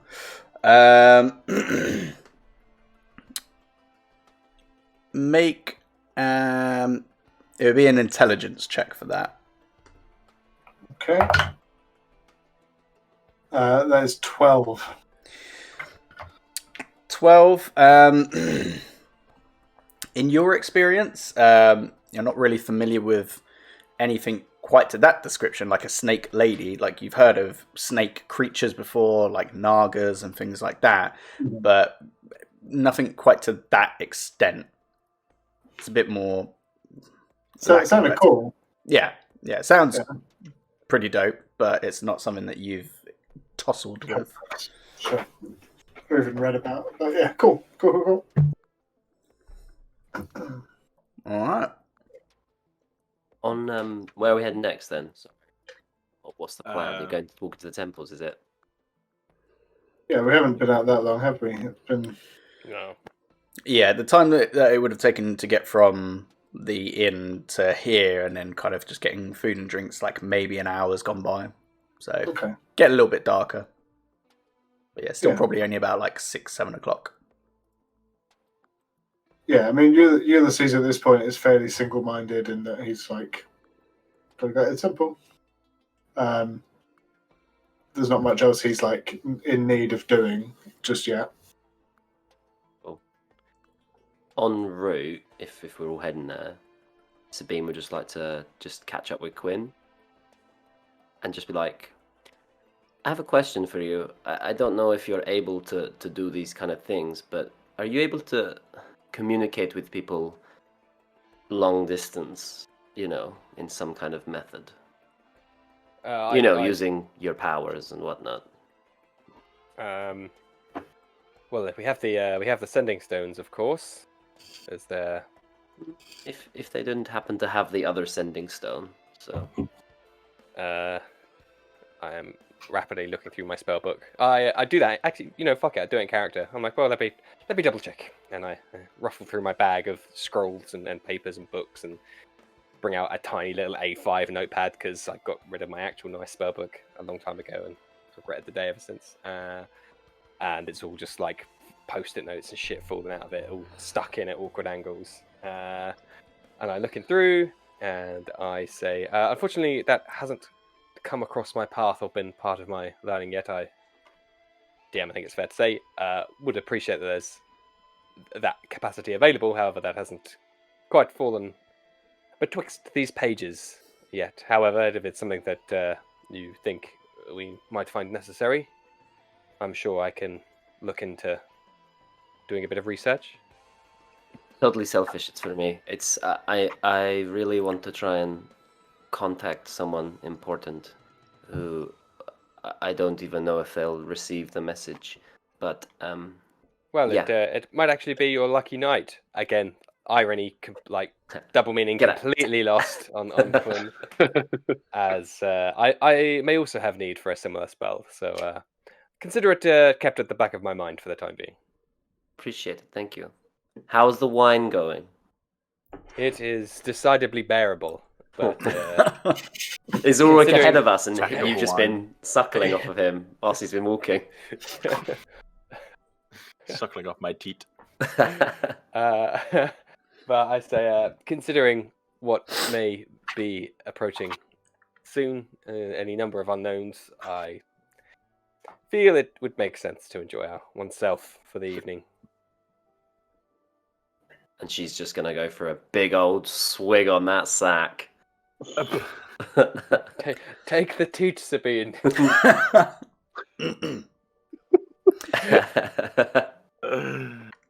Lovely stuff.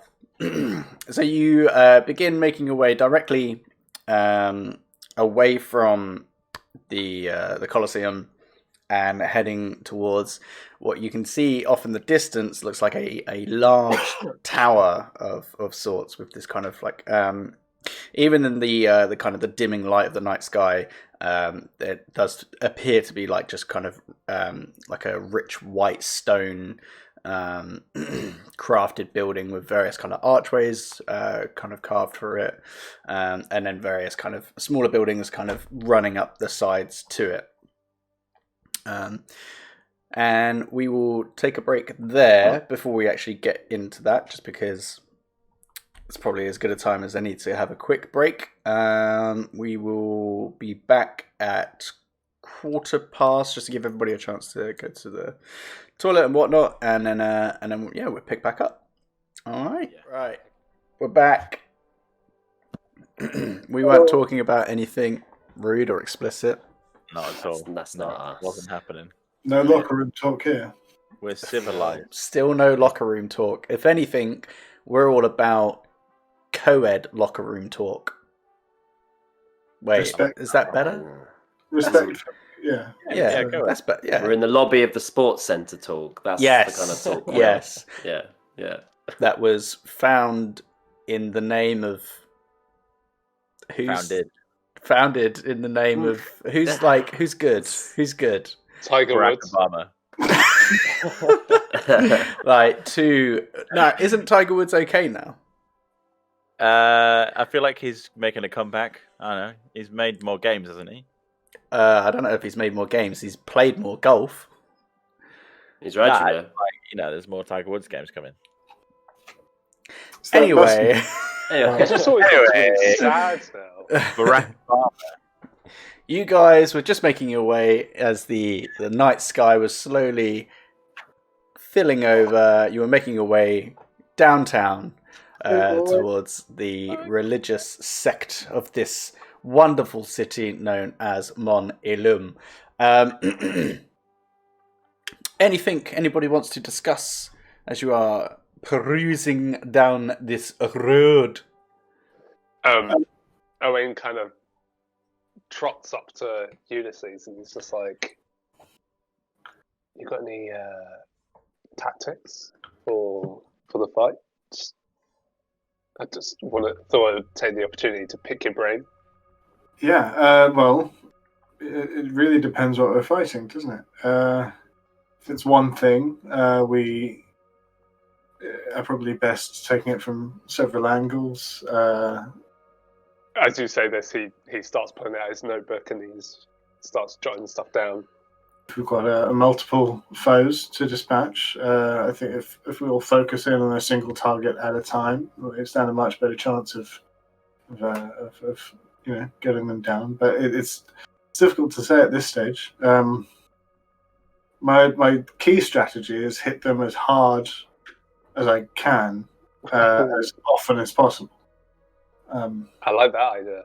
That tends to do the job.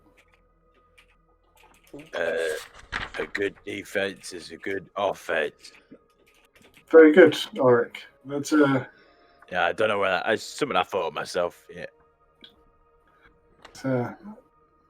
I've not heard that one before, but it's a sound strategy. Yes. How close is to Ulrich to us? I imagine he's in earshot. Yeah. Yeah, you're all within behind you. 5 feet of each other. Okay. Once Ulrich starts engaging in the conversation, Owen kind of like backs off a bit, not as enthused. And to anyone who notices Owen's notebook while it's open, the notes he took from Ulysses' advice go a little bit like this. Saying.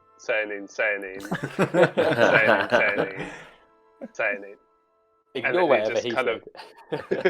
And then he just kind of furrows his brow as he Can I reasons roll back to himself. perception just to see how much of that I Yeah, sure. It's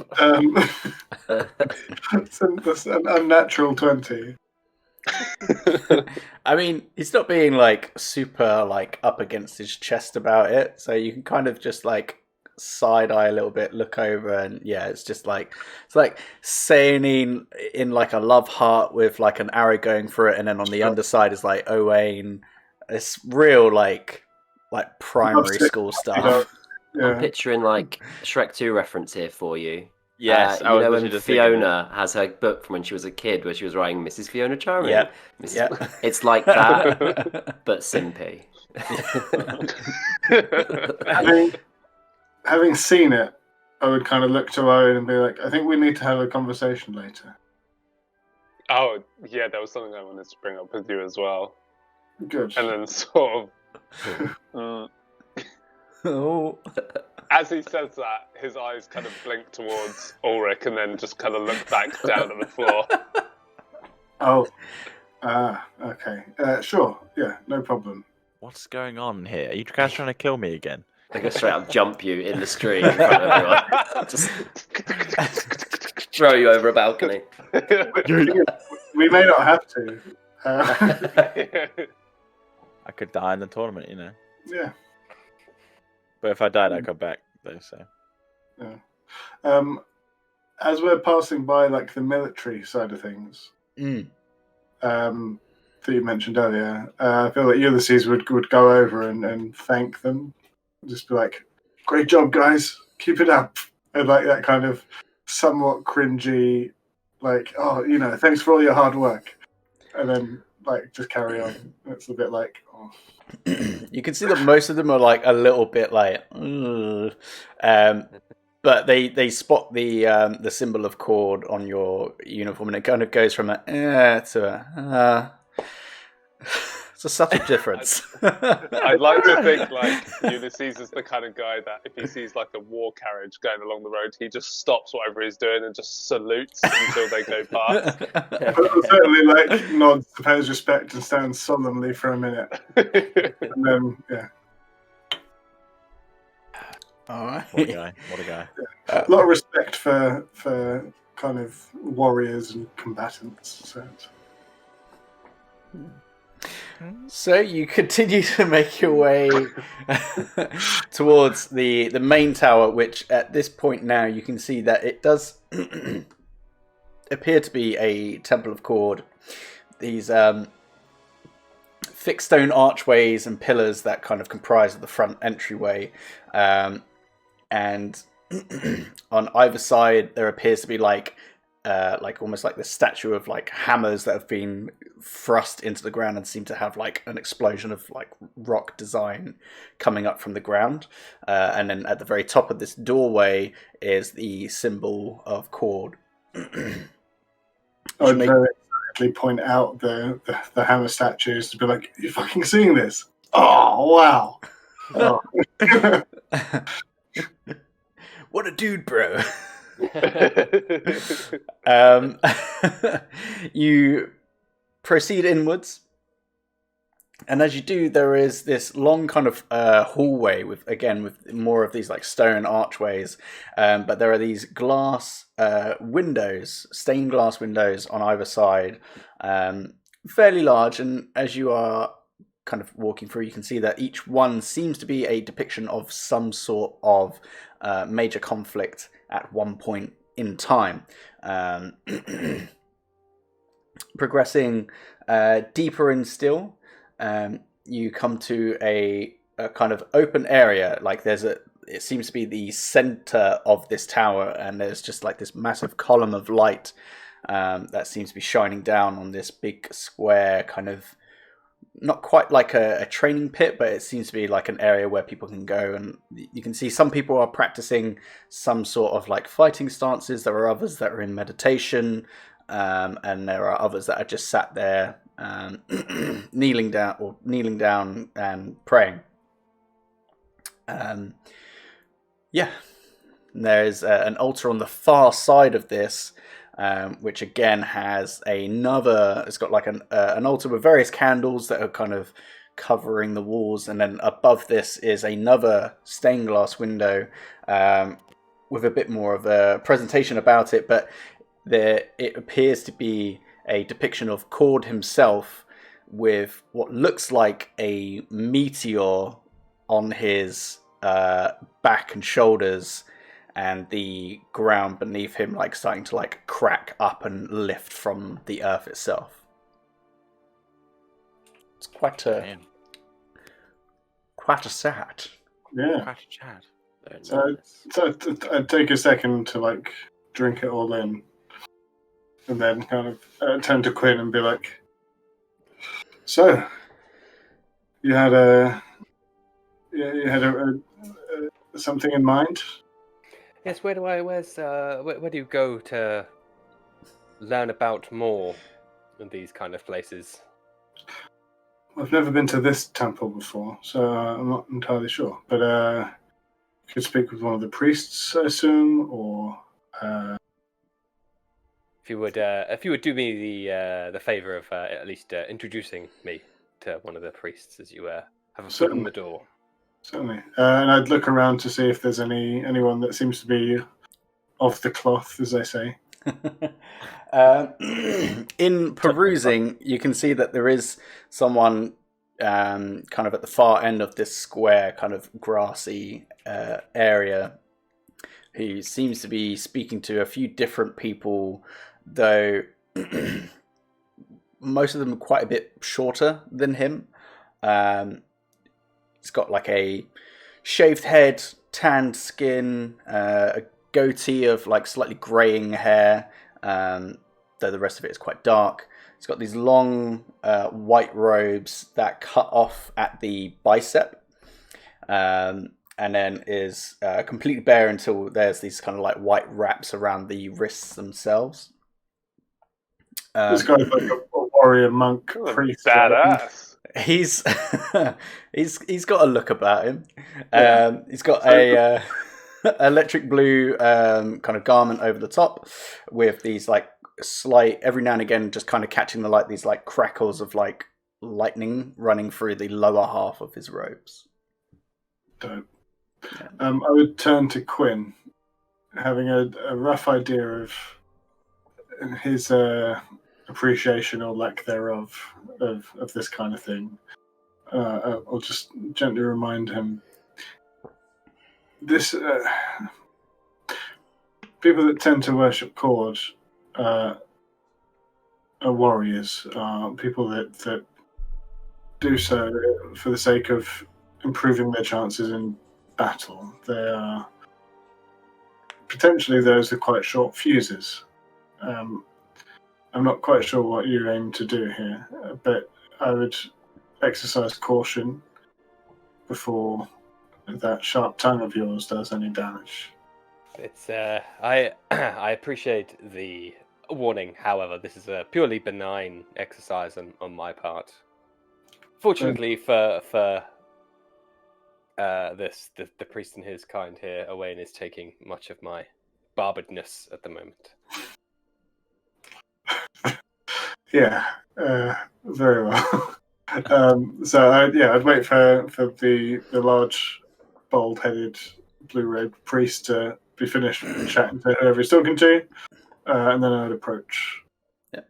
So they do start to disperse a little bit, and as you kind of step down, and like there's a couple of steps that lead down into this like grass square area, and as you're making your way towards him, this dude is thick. Like he's got to be on some like TRT. He's got some roids in him. Boys, he's stacked. And Swolo. And he's probably stood at around about somewhere in between the 6 to 7 foot mark. He's quite the specimen. He's like almost early Schwarzenegger days of bodybuilding. Shit. Yeah. Jeez. Huge. Damn. Bigger than me. Yeah, He's a big boy. Yeah. So I'd approach and then do the See you later, son of a bitch. Handshake. And say, called strength. Yes, court strength to you as well. What can I do for you, my son? First of all, it's amazing seeing such reverence paid to the Stormlord. I've not been to the city before, but this is truly a sight to see. A companion of mine had some questions. They're not the faithful, but they seem to be willing to open their mind. I was wondering if you had the time to talk to them. Owen kind of inches a little bit closer, knowing that some questions are going to be asked, but tries to do it like kind of inconspicuously. Not at all. We are always welcome to new members. Those who walk the path sometimes needs guidance to it. Absolutely, and preemptively, my apologies if his ignorance causes any kind of offence. He is, as I mentioned, not of the faithful. He has not seen the gifts that Cord can grant. He means no ill will. It may just be, as I said, ignorance. It's quite all right. Just because one cannot see does not mean he is blind. Certainly. And I'll step back a bit and kind of usher Quinn forward, and I'll stand like a bit further back, but within earshot, just to kind of be able to gauge whether I might need to be like, all right, that's enough. He doesn't go to like grasp you in quite the same embrace as what he and Ulysses does. He just kind of more kind of tilts his head towards you, less intrusive.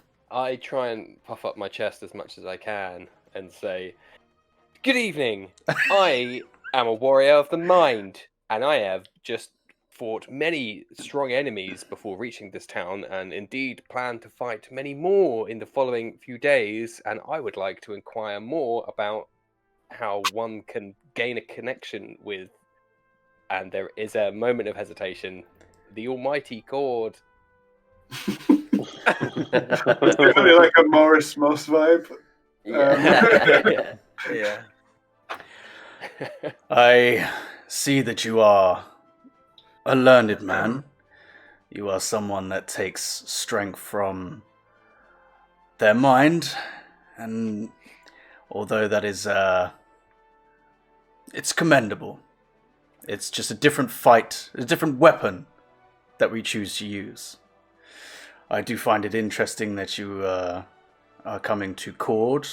Are you someone that seeks the thrill of the fight? Fucking hell, here we go. Just get my deception dice ready.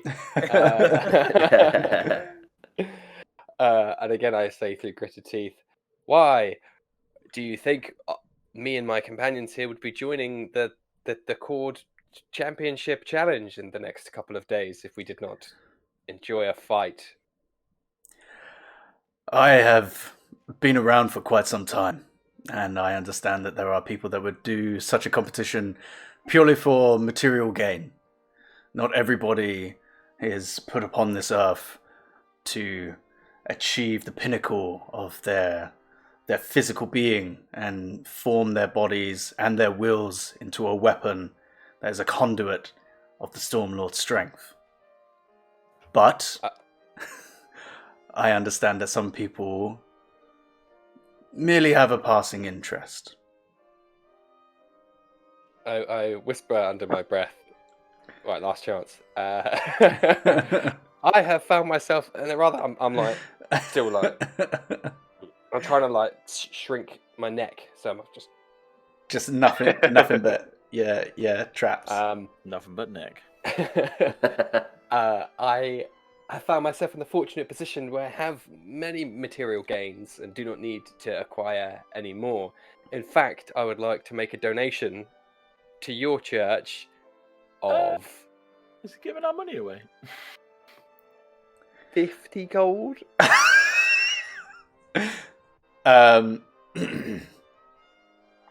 Sure, make it just a general... Yeah, just make a deception check for me. Actually, just charisma. Just charisma. Oh, that was lucky. 16 in total. Okay. Occasionally I I look at the stained glass windows for inspiration, and I try and pull the poses that are on the windows. The man before you kind of steps a couple of feet closer to you, and it's now getting to the point where you kind of have to tilt your neck up a little bit. And he just kind of like places a fucking, like, his hand could encompass your face, but he just places it on your shoulder and just there is no need for any showboating or anything like that. I understand that you have come here for a specific request. You can keep your gold, you can keep your flattery. A mind such as your own, it would not surprise me if you were to leave here and never think of Cord again. Just speak plainly, and let's see what we can do. Immediately, the guise drops. And I'm immediately back to like... Okay, fine. So I have a spell that requires a certain connection with an otherworldly entity. Cord was at the top of my list, but you are absolutely correct, and I have many more to pick from, should he not be forthcoming in aiding me. Well, obviously... At this point, I would step forward and be like, he's trying to forge this connection to aid us in battle. It should be noted. His intentions, while reluctant, are of glory or of victory. He seeks the same thing I do. I don't doubt that, though your intentions are clearly very different. But, whereas you, gesturing towards you, Ulysses, clearly take your strength from that of your physical self, this one clearly has more of a spirit about him. And strength is strength in Cord's eyes.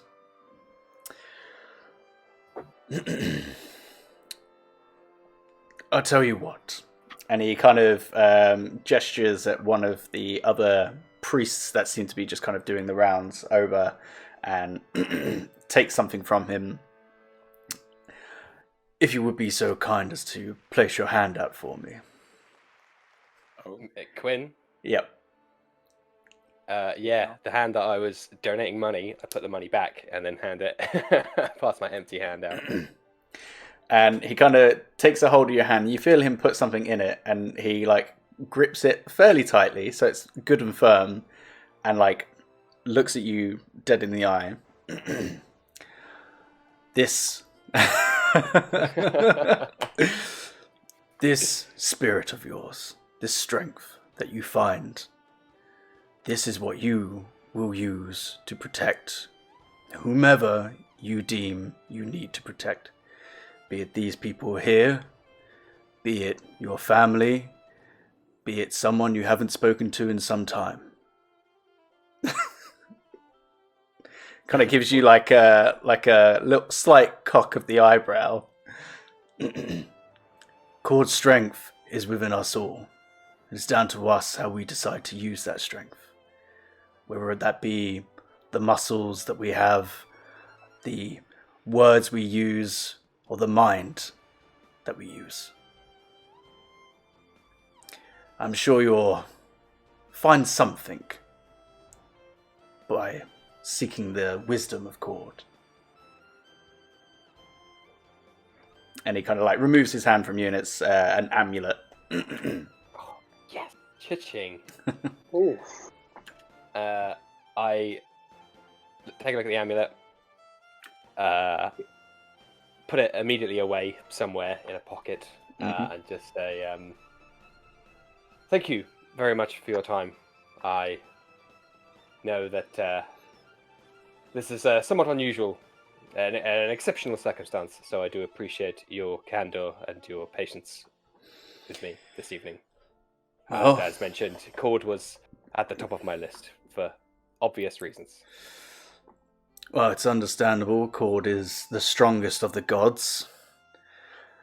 But we all find faith for different reasons. There is no reason to judge someone as long as they have faith. Good night. Good night. Kun was ready to go on a fucking tirade of how patently incorrect this man is. But he just says good night, and I wish to leave. Please, DM. Sure, I mean you can scurry away. I find this a very oppressive atmosphere for Quinn. I'm running on. It's like when introverts happen to be in social situations and they have that kind of my energy's being drained. This is what it's like being in this place for Quinn. So I'm like, okay, need to bounce because my vibe's being harsh by all these god botherers. Yeah. As Quinn kind of takes a step back, Owain kind of approaches the big monk and kind of inquires. I couldn't help but notice the imagery outside depicting a man carrying what can only be described as a meteor. Is that quite a big symbol in your faith? Well, that is arguably one of Cord's greatest shows of strength. That is a depiction of back in the Calamity, when he tried to take the brunt of the Ending Stone upon his back. Though, unfortunately, it did not work. It is a sign that even in the most insurmountable of odds, you dedicate your true strength to overcoming such things.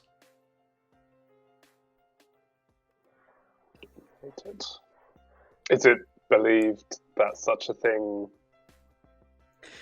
is to happen again? Are you asking him, yeah? Yeah. Well, I am afraid that is probably more in the line of your friend's, probably somewhere in his books, whether or not such an event like that would happen again. It is believed that is what caused the gods to leave our plane. So whether it be some sort of natural correction of the world around us, or if it was something other that decided that the gods were not welcome on this plane. This is something that we will probably never know. Okay. Owain makes a note in his book. Thank you, you've been really helpful. It's quite all right. With that, Ulysses would kind of give him a nod and try and find a quiet place to pray privately. Yep. It's quite a large area, so it's not too hard for you to kind of go off and wander off. Kind of take a moment to yourself. Ulrich. Oh.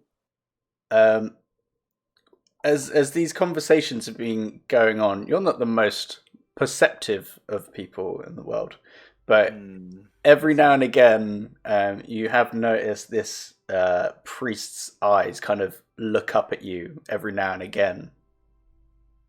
Okay. And as everybody's as Quinn's walked away and Ulysses has kind of gone off to do his own thing, he just kind of stands there with his hands clasped in front of his stomach and it just seems to be just looking at you.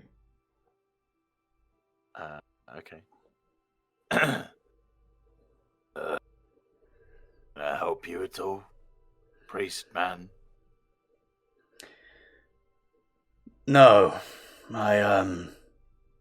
you can't. And looking at you, there isn't much that can help you either. I see. You've got some kind of sixth sense about you then, I see. to an extent, when you practice the teachings of any deity, there are certain forces that you can see on a person's soul. Oh, really? Well, I don't really know much about what's actually happened to me, but I know that I'm, not long for this world, and some kind of very nasty thing wants me, and I should have died and haven't died, and this is where we are, isn't it? So anything you can enlighten me with, I'm all ears. Oh, It's a bit weird because he's very nonchalant about those terrible things he just said. Yeah, and despite this guy looking like he could probably handle you in a fight, at least go toe to toe with you. It's not until you're just like, oh yeah, this is happening to me, that he's now looking at you with a slight concern. Okay. So what do your eyes say about me then? Other than that, you are tainted, and that you are not long for this world, and that there is something that has a grasp on you, though I do not know what that is. I would take care. Maybe find a nice place to retire. Enjoy your days. Oh. Just sack it all off then and just, fuck off and buy a vineyard. Is that what we're saying? If that is how you would choose to spend your final days, absolutely.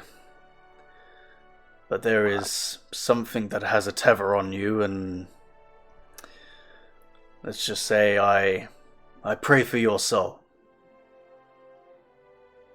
Really? Don't think I've ever had a priest pray for my soul before. Bit of a new experience. It feels all tingly. Ooh. Thank you, I guess, for caring a little bit. It's nice. Though your soul is damned, don't let that stop you from doing good while you can. Doing good. I don't think I've ever thought of myself as a do-gooder, but guess it can't hurt. It's never too late. Well, enjoy your evening. I am sure I will see you at some point or another throughout the next few days. I'm assuming you're here for the celebrations. Hey, we're going to be in the tournament in the next few days. So wonderful. Might see us fighting. Well, called strength to you. Enjoy your evening. Good night. And kind of turns and starts walking away. Ulrich kind of says to himself, that was a bit strange. Don't know why these weird things keep happening to me like that.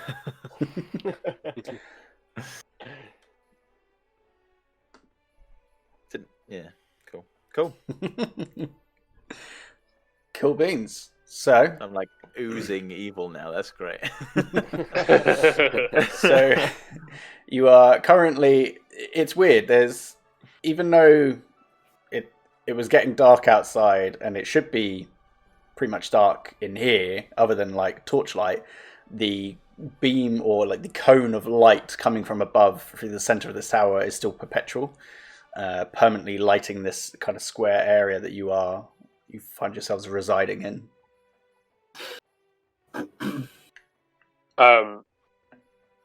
If anyone's gone outside, you probably would have noticed Owain's just completely obsessively staring at that imagery of Cord taking a meteor to the back while this whole thing's gone on. And then whilst everyone gathers, he kind of snaps out of it and turns towards the small temple he visited earlier, and just kind of gestures that he's just going to pop in, and he walks up to it, but stops and kind of looks around, and if anyone is paying any attention to him, notice that his hand is trembling a bit before he decides to step inside. And he's just going to say a very quick prayer and leave. He seems a bit flustered coming out. Wow. Is he torn? Natalie and Brigitte. Doesn't know who to simp for anymore. No. He's already got a lot of sunk cost, so... Yeah. Beautiful elf woman or Herculean man who can stop a meteor is a very tough choice for him. Wow. But then he'll join the group. DM, the prayer that I'm doing, I think I messaged you about it before. Yes. Would I get any sense of a response of any kind from that prayer, like in terms of guidance? Let me just.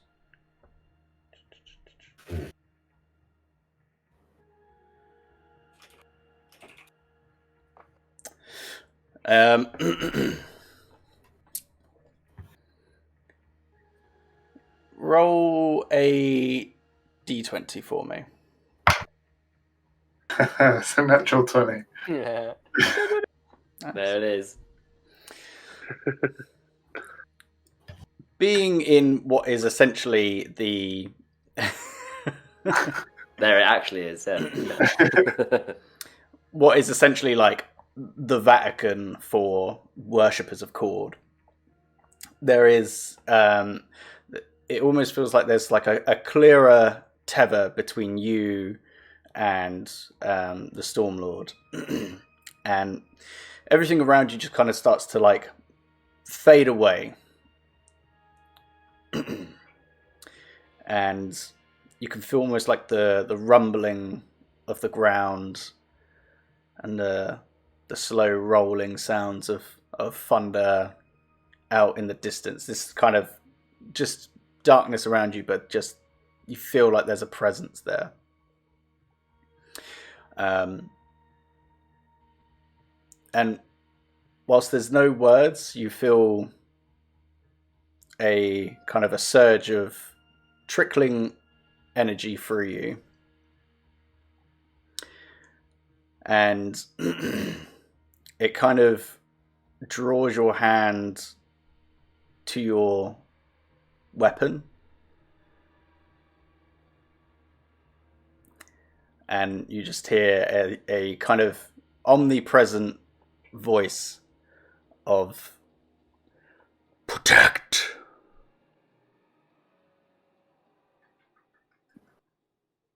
And that's it. Okay. You see, with that, he would get up, kind of wipe the sweat from his brow, and be like, "Okay," and then head out to where everyone else is, and those that are, if they're waiting for me, you'd see Ulysses come out looking a bit paler than when he went in. Yeah. Well, You all have fun in there? Yeah, of course, of course. Well, it's the finest place in the city. Pretty neat. Yeah, it looks nice. Is this Ming was sat outside the entire time. She didn't come in. Yeah. I'd look to my Wayne and be like, "Is this one yours?" Point to the Temple of Seonin. Yeah, still a little bit. I don't know how to describe it. Kind of it kind of feels like the energy's been sucked out of Wayne, and he just kind of nods in agreement and is looking down on the floor. But then you quickly notice his eyes shift in each direction, and it looks like he's trying not to look up. Okay. Well, I'll poke my head in, give it a quick once over, and be like, "It's nice." It's a nice starter church. Like, yeah. Oh, it's nice. Needs work. It's nice. It's all right, isn't it? Nice little temple. Lovely. That's but I used to travel nice. between a little bit bigger. Yeah, they used to. Sayanin used to trust me with the upkeep of the more, shall we say, important gatherings of worship. and now you're here. Well, my path is, it's good to kind of have a catch up whenever we can. Of course. Yeah. Same. That was it's like a lightning rod, Pardon the pun. Stormlord. Lightning. It's fine. Shall we? I'm hungry. Who else is hungry? Yeah, let's go back to the town. Kind of all religion down. Me and Sayanin gonna get bloody sick of each other if we keep. Or maybe I'll just say bye again. With that, I'll take him round the shoulder and be like, come on. They say absence makes the heart grow fonder, mate. Yeah, but she'd like to Come know I'm on. thinking of her. Yeah, well. She hasn't forgotten about you. It's fine. Beam would just say to the group, I just need to sort a few things, but I'll be around in an hour or so, and I'll come find you. Where are you heading for food? Probably just back to the same tavern and Okay, stop sure. the fire, get some potions on the way. Yeah, I'll come find you back at the tavern. We have all day tomorrow for potions. Let's enjoy the festivities. All right, sounds good. So meet you back at the tavern in an hour. Yeah. I mean, I'll go ahead. I'll catch you up there. Well, if you need us, just shout, and maybe we'll be around. I'll just shake the sending stone. Just be like, will do. Call me.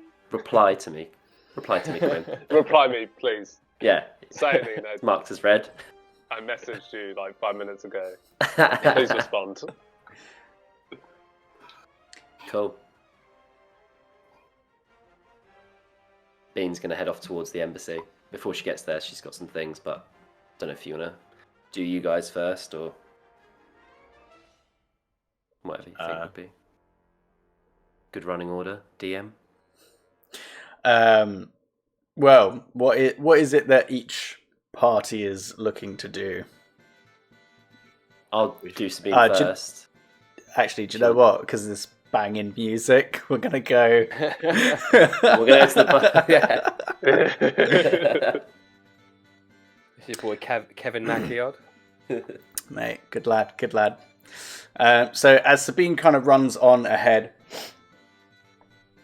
the rest of you are left kind of venturing back into the busier part of the city. There's a fair few people about in this area, though you can certainly see that most of the activity seems to be deeper within the city, kind of more towards where you first ventured into the city itself.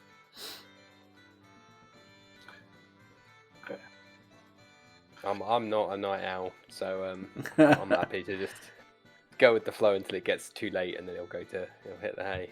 Are there any games of chance or anything, or any rolls? Make an investigation check as you're having a look around. Me as well. Oh, that's 13. Yeah, if you want to roll as well, Ulrich.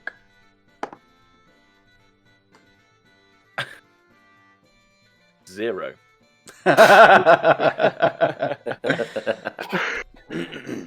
13, you said. My first fucking roll. 0. there are various games around. There are some that appear to be feats of strength. There are some that look to be like a kind of like a clam shell game. There are ones that are kind of require shooting arrows of some sort. There is pretty much something for everybody, it would appear. So if there's something that you're specifically looking for, just let me know. Well, I would see the shell game and kind of in amongst the rest of the parties, but well, they're a con. Point to the arrow thing and be like, Sabine's not here, and then I'd see the feats of strength, and then nudge Ulrich and be like, what do you think, big guy? Always up for a bit of flexing. Let's go. Come on. And Let's like go. kind of slightly like giddy and trying to shake off the mood, is like throwing himself into the fun. So what do we do? Like bash it with a hammer, or like break watermelons with our biceps? What's going on? Well, there's two in particular that you see. There is one which is referred to as Titan's Grasp, which is it's got a large kind of stone block that seems to be on like a almost like a seesaw type thing, and there's a hammer, and you can see that there are people going up to it and like swinging it over their heads and like trying to smack it, and it kind of moves a little but not all the way, and there's various kind of like too close, it's bad luck, Trev.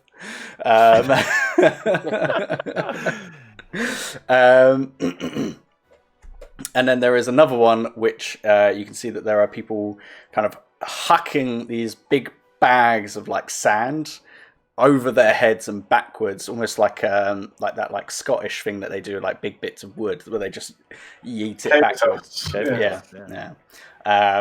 Those are the main ones that you see are like play into your strengths a bit more. Yeah, I want to give the seesaw hammer block thing a go. All right. So you make your way over, and almost immediately you two kind of tower over most of the people that seem to be trying. There are quite a few dwarves here that are they're going to be shorter than you, but they've got a bit of sustenance to them, bit of heft. But there is also definitely some like weedy looking like human folk that are just like, oh, give it a go, and like bring it up and over and just kind of like completely miss where they're supposed to hit with a hammer. But most of these do seem to be run by the city guard themselves. So yeah, someone comes up, swings, completely misses, and they're like, oh, so close. Oh, honestly, so close. You were that far away from it. Never mind. Who's next? Who wants to give this a go? Come on. Chuck in. Pat Ulrich on the back and be like, this guy, he's up next. Ah, look at you, specimen. Bloody hell. Thanks. Whew. I guess. You're actually a lot bigger what am I than doing? I thought. Right. Well, basically, what you do is you're going to take this hammer, and I need you to swing it up and over your head, down, and hit this marker. And there's like a kind of like a just an area on the actual other side of the seesaw or connected to it that you need to hit. And your aim is to tip over this brick block thing. Okay, doesn't seem super easy. Anybody can do it. It's not just strength though, all right? Because you've got to take into consideration the arc in which you swing, and then you're not losing any momentum along the way. But big strong lad like yourself, I'm sure you'll be able to do it. What? Well, firstly, I would like to rage. How would you rage in this moment of time? You just gonna like punch yourself in the face, or The classic like both hands, like just slap myself across the face, like, I bash my chest back and forth, start foaming a bit over the mouth. All right. Casual rage, Well, he's like, oh, I like what you're about. That's going to be 5 silver pieces. I chuck him silver pieces. Thank you very much. Right, everybody stand back. Don't want anybody getting whacked in the chin. We've already had that at least 2 times tonight. Right, ready when you are, my big green friend. All right, I'll go ahead and have a go, I guess. So that is so strength, just strength check with advantage because you're raging. Nice. Unnatural 20. Do I get any other bonuses from rage? You do get bonus to strength checks, yeah. It's just advantage. Ah, that's it. Do extra damage, but won't necessarily Yeah, help. damage. Cool. Yeah, just unnatural 20 then. Cool. So you swing, and as you're bringing it over, you kind of your muscles are a little bit bigger than you were expecting, and you lose a little bit of momentum. And as you bring it back down, you do hit it bang on, and it kind of and it's like that close. It's like, oh, that's closer than a lot of these other people, mate. I'll tell you that. Well, hey, round of applause, and everybody's like, yeah, big green guy, woo! Big green guy. I'm all okay. Yeah, about that. Yeah. I mean, hey, you were very close. Do you want to go again? I think you can get it this time. I believe in you. You got something about you. All right, Yeah, charm, right? there you go. Charm. Another 5 silver, please, mate. There you go. Thank you. Can I cast Detect Thoughts on this charlatan to see what he's thinking? Yeah, I'm being mugged off. I know I am, but Ulrich wouldn't know that. Yeah, I'll cast Detect Thoughts on this guy that's grifting us, maybe potentially, but with an intent to find out whether he is grifting us. So I'm not going to probe. I just want surface thoughts. What's on his mind at that moment for the next minute? So basically, as Ulrich is doing this next thing. So there's no save for it, is there? Not for not probing. If you're just doing a little light touch, it's just putting a little ear to their brain. Okay. Now the debate to probe.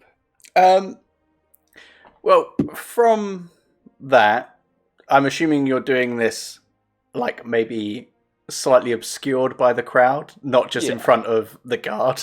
Like that. You can't see me. He seems genuine. He seems to be having fun. There is no malicious intent within him that you can sense anyway. Just seems genuinely in favour of Ulrich doing this. All right, we'll see what happens when Ulrich rolls and how well he rolls. I have already rolled. I did that while you were doing your things. Whilst you were talking. It's 24 this time. Please. Please, let me do it.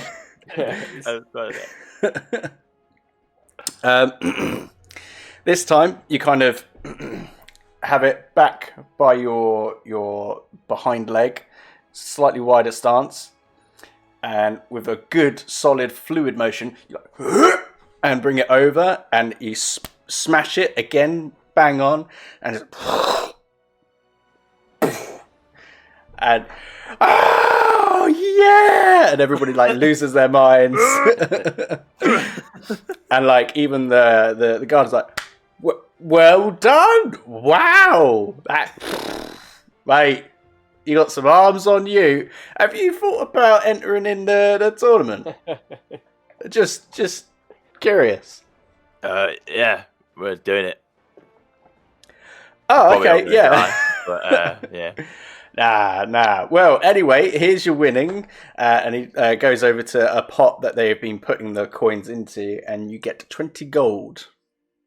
Damn. I thought Daniel. that's like double the amount of gold I have right now. Nice. And with you having done it, you can see that there's like a couple of like, no, I'm a drink. I've got it now. He swung it. Right, I've got it now. Line it back up for me, and you can see that there's like 2 or 3 guards that come over and like huff it back into place. Is that yep, sure thing, and yeah, continues. But yeah, 20 goals. I'll take that. There you go. Kind of like clap him on the chest, be like, that's the spirit, big guy. Look at that. Yeah, I feel like I'm getting into swing of things. Oh,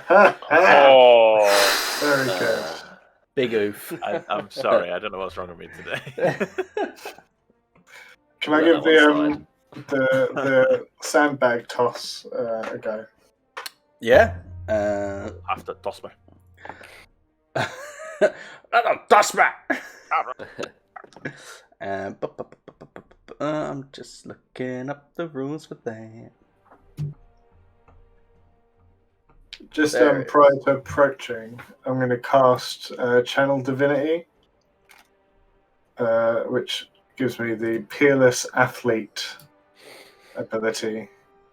There we go. Yeah. So I get advantage on athletics and acrobatics checks. Nice.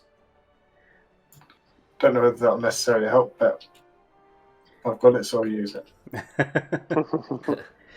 Well, you walk up and you can see that there's like about 5 of these people all kind of spaced out like 10 feet in between each other.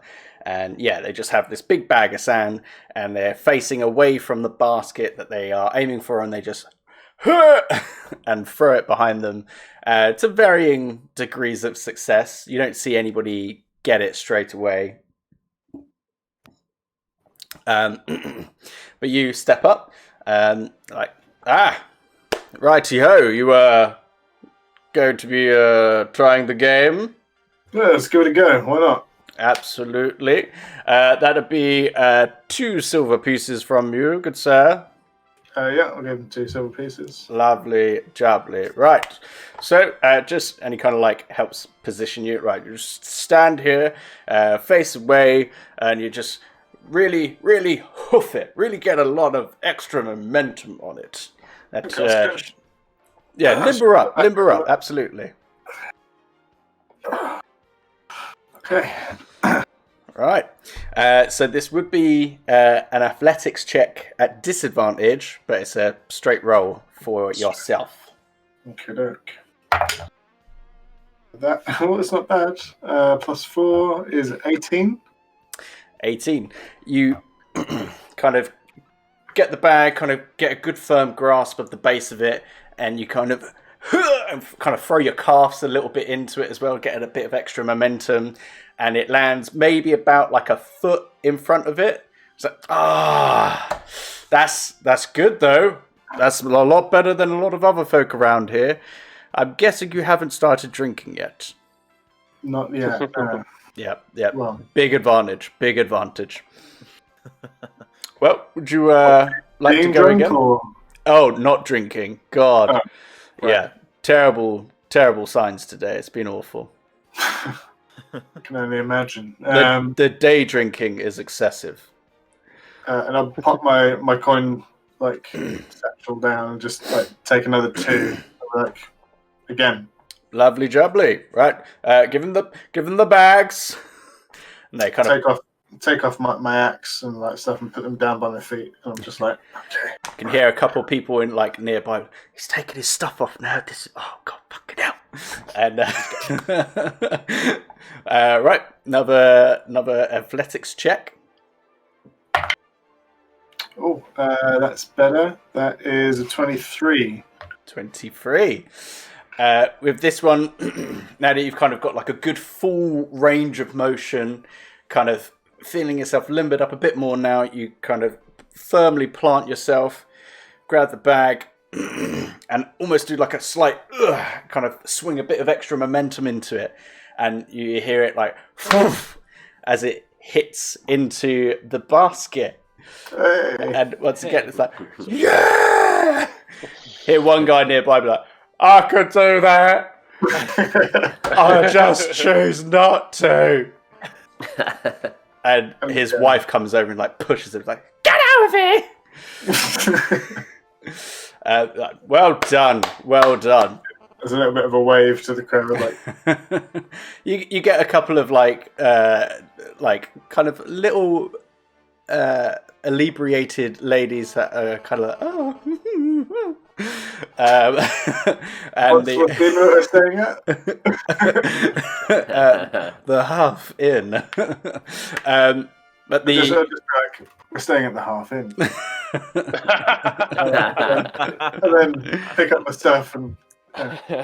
Like, well done. Well, here is your prize. It's only 5 gold for this one, but you also get this, and it's like a little like stitched together doll of cord. Oh, brilliant! Like, you see, like a genuine excitement. Like he doesn't really give a shit about the gold, but the cord doll is like, oh, wow! Well, thank you. Hey, if you've got any kids, like any nephews or something like that. No, this is for me. Nope, that understandable. Trebuchet. Anybody want to play a game of trebuchet? And I'll kind of walk back to the rest of the group, being like.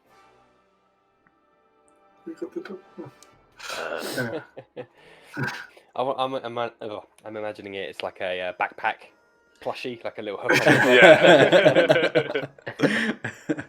I picked this up at Comic-Con. Right. We're just so we can kind of keep the attention of both people. Whilst you all are doing that, Sabine, what are you doing? Hey. Sneaky cat. So she's gonna start heading towards the embassy. Mm. En route, she wants to find like a discreet alleyway, and to cast Disguise Self. Change her form into just like a kind of elderly human woman, like not really anything noticeable, like physical features, just kind of not really noticeable person. Probably some relatively nice finery clothes, nothing, shambolic, something nice. Yeah. And then once she's done that, and well, before she casts it, she wants to make sure there's no one around to spot her doing it. Yeah, make a stealth check. Done in. That is 21 in total. Yeah, so you head back towards that embassy area, and it is a nicer area. There is still a bit of activity, though it is nowhere near as rambunctious as the kind of main street. So you can kind of definitely get a slight class divide. But regardless of that, fairly easy to find an alleyway in between a couple of buildings. One looks like a fairly fine-looking bakery, and the other one is a bookshop. And you make your way down there, kind of quick double check, cast it, and you feel fairly confident that nobody has seen you. Done in. She's then going to continue onwards to the embassy, and trying to find like a spot to just sit, which is not directly opposite where we were the other day, but far enough away so she can keep an eye on the doors, but not bring attention to herself. Just look like she's having a sit down, having a that. Sure. So a couple of buildings down the street, you kind of hold fire, and you can still see the entryway. And from where you are, still a couple of guards on the front door. There does appear to be some kind of activity, like the sound of laughing and kind of frivolity or whatever, coming from the embassy itself. Okay, cool. She wants to, because she knows she's got an hour on the clock on this Disguise Self, so she's going to have that in the back of her mind the entire time. She's just going to keep an eye on the door and wait for someone to leave. Someone who's been inside. Maybe they're a bit merry, whatever. Preferably someone on their own, but if they're in a pair, someone who looks a bit more... Sounds awful.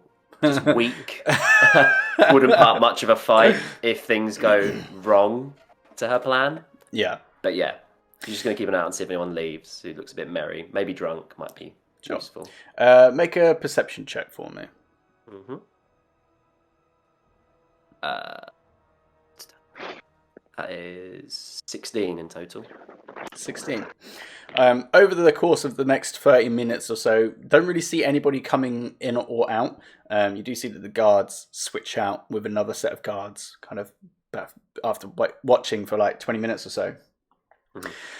After around about 30 to 40 minutes, you do see a group come out through the front door. You see there's about 3 of them that seem to be wearing these like very dark kind of leathers with this kind of symbol emblazoned on the front.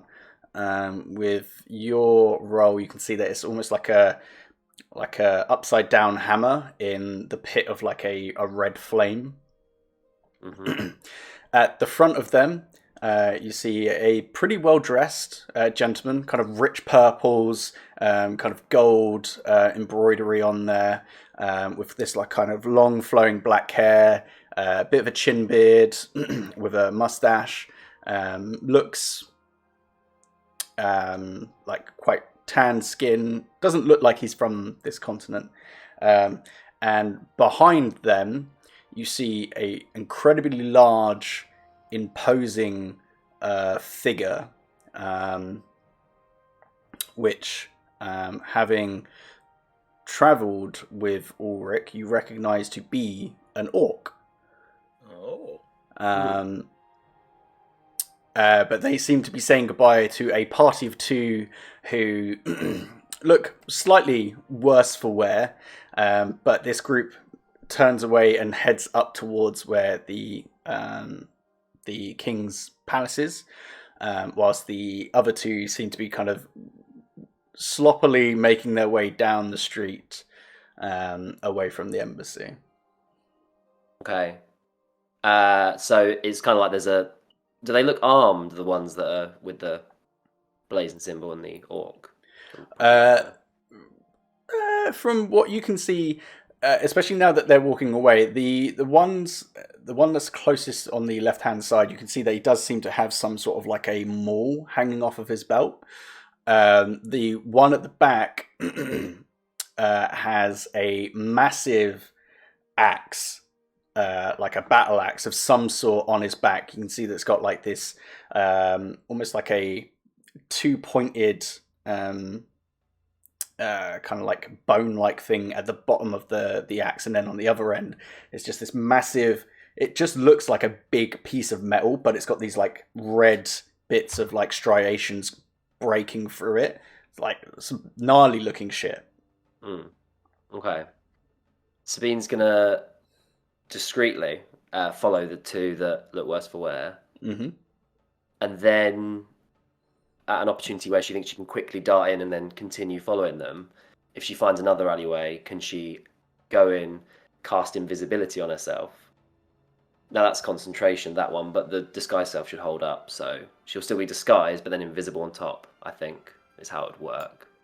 As far as I've read on the spell thing. Doesn't seem to cancel the other out. Because your disguised self is like a racial trait. It's a racial thing, yeah.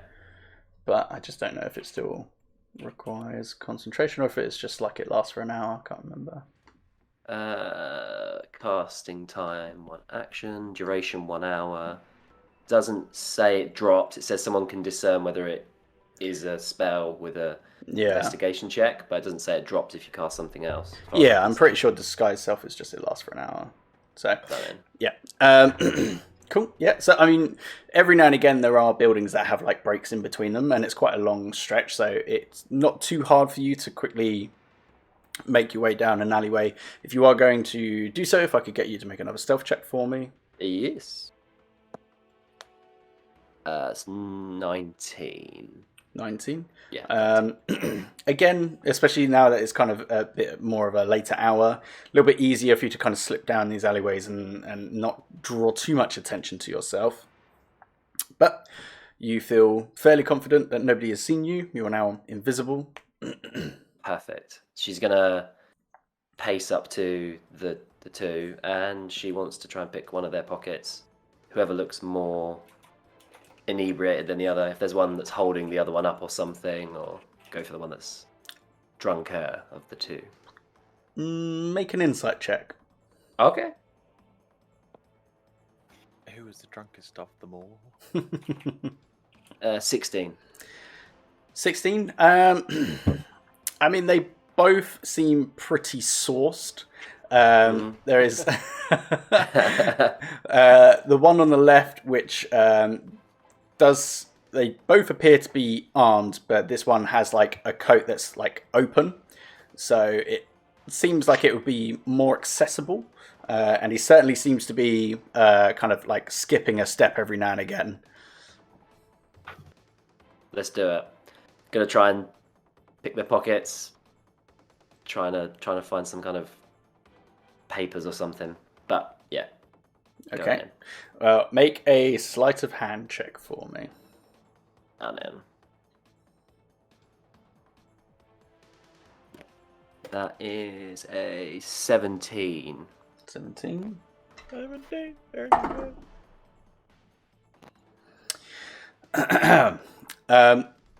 As you kind of creep up behind them, kind of not leaving too much of a trail behind you because it's fairly solid dirt, that it's not like there's no like kind of dust to it or anything like that. And they seem to be kind of in some sort of like, well, I mean, I don't really get over to Stonehaven too often, but my word, those chaps were awfully nice, I've got to say.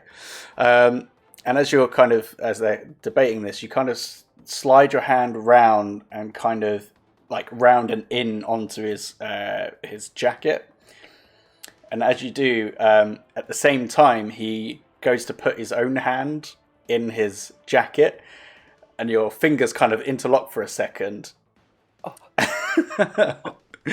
And as you kind of quickly pull away, he like spins around. He's like, and the gentleman next to him. I'm out. Gone. Are you okay, Linus? Is anything wrong? As you're kind of like slowly like backing away, you can see that he kind of like pulls out his sword. He's like, whew, I know you're there. Ghosts, stay away. I'll have you all. And like one of the guards from like further up by the embassy, you can see that he's more concerned for us. Like, just a drink. There's lots to drink. Come on now, Linus. There's no such thing as ghosts. It's like, I'm telling you, I felt fingers in my pocket. Like, are you sure they weren't just your own? Oh my God. They continue perusing this now with like a bit more of like a his head on a swivel. Okay. Sabine's backed off. She's not going to go for another theft attempt, but with her remaining time on, I guess she'd probably have longer on the invisibility. She'll just do it until she knows her disguise self's about to drop off anyway. She just wants to like kind of listen in on their conversation, see if there's anything else of interest, anything else useful. After about 10 minutes or so, he kind of like settles down and is like, oh, I mean, I've never felt my own fingers before, I suppose. Maybe it could have been. Anyway, those guys, lovely chaps. Though, I will say, it always makes me feel a little bit uncomfortable when you see a full-blooded orc like that walking around, don't you think? Yes, but he seems to be kept in check. I mean, I'd feel a lot more comfortable if I had like a man like, well, an orc like that around. But, well, you know, they certainly know how to do it over there, I suppose. And it's more of just that kind of gushing over the people that they had just spoken to. Nice. Okay, cool. Who is this mysterious fella? This is exactly it. Well, yeah, so knowing that the disguise self's going to drop off soon, she's just going to, again, find an alley, drop it all off, and then... Drop it like it's hot. Drop it like it's hot, and then meet up with the boys. Cool. They, by the time that you guys are finishing up with your games, we'll say that Sabine has made her way back. And yeah, it's probably at about 10 o'clock at this time. still plenty of drinking and eating and games and general merriment happening around the city. Are there any is there any gambling going on? Other than the couple shell games that you saw, there doesn't appear to be too much gambling happening on the streets. Make a perception check. Okay. Perception. So just browsing. 21. 21. Though you don't see any gambling, as there at this point now there seems to be more of the city guard that are actually roaming through the crowds. You do see a cart with a sign above it saying Madame Fleur's fortune telling. Ooh. Yeah. There does appear to be like a couple of people that are kind of looking at it but are a bit weirded out by it because it seems vacant. There's like a lack of atmosphere around it, which is what catches you. Like you can see all of these other places that is like super busy, and then there's just like this one thing that's just slightly off to the side from everything else. Yeah, I'll wander over to it and is there like someone in the front of the car, or is there like a doorway into it, or what? How does it look? No, there's nobody at the front. There's no horses at the front of this thing. It is just like a kind of a slightly wider cart than what you would normally get as a standard carriage. And there's just like a set of stairs that leads up to a set of curtains. It's very simple, but even there's like a couple of guys there that are like, it's kind of giving me the willies. I don't think I'll get involved with this. There's just bad juju. That's what my aunt would call it, bad juju. Ulrich, who's kind of seen a lot of bad juju recently, isn't fazed by that at all. So he kind of like, well, it would be quite nice to know how it eventually happens, I guess. So he wanders up through the curtains. Okay. See what awaits. At this point, have you just wandered away from the group, or have you? I would have followed. Yeah. Sabine would also, Yeah. I've definitely done the whole presence I've felt since. Sorry, don't get the reference. I only watch good movies. Ah. My name's Nathan. Not right. Not right, mate. Well, you climb on in, and for you guys that are like following behind him as he like steps in, the whole cart like lurches backwards. You're like, oh, Wheels ping off, ping ping. But you get inside, and there is a distinct lack of light, and it takes you a second for your eyes to adjust. And as they do, you can see directly across the table, kind of almost blending in with the darkness behind her, just like the face of just this old, decrepit looking woman who's just staring directly at you. And as you kind of enter, she just you see this long bony hand come out and just go, "Would you like to sit?" Ulrich doesn't tend to be afraid of things, but old ladies, not about it. Not about that life. Bad track record with older women. Yes. You're very tentatively kind of like, sure. You're not gonna eat me or anything, are you? No, you're not really my food of choice, I guess would be the words that I'd use. Well, that's all right then. I'm happy to sit down and tell me my future and all that.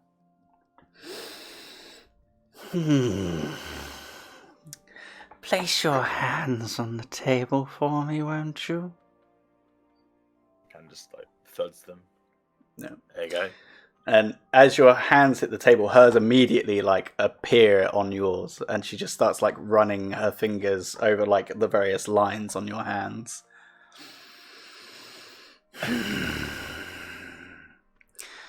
There is something that lays claim to you. Not the first one to say that this evening, love. No, that doesn't surprise me. It reeks all over you. Should I take a shower then? Is that what you're suggesting? There is no cleansing that will get rid of this, my dear. Shame. There's a lot of strength about you. Is there? That's good to know. She pulls out like this jet black sphere and places it on the table in front of you. Come. She like grabs your hands and like places them on it. So This ain't gonna give me gonorrhea, is it? I mean, I had that once. It wasn't great. Oh, believe me, I don't think anything would want to tie itself to you right now. Close your eyes and think of what it is that you have experienced in your lifetime. Oh, so like a trip down memory lane is what you're saying. she takes her hands off yours, leaves them on this sphere, and she kind of like turns around. You can hear her like rummaging behind her, and she pulls out this dust and like she like blows it in your face. Can I get you to make a Constitution saving throw for me? Oh shit.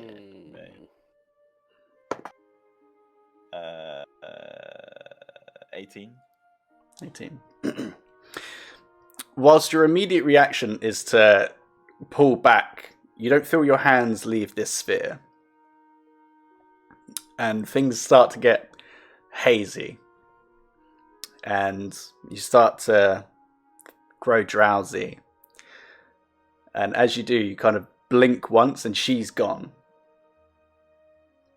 You kind of start to doze off again. You blink again and everything else around you is gone. And there's just like a deafening silence around you. And then you eventually see these 4 skeletal looking figures start to climb out of the earth around you. You roll initiative for me. What? Oh shit. What? Oh, nice. Natural 20. That's 22. Damn! Daniel? What? Am I fighting dream? What's happening? Dream skeletons? It's Inception. Dream! If you die in the dream. Dream skeletons! Right.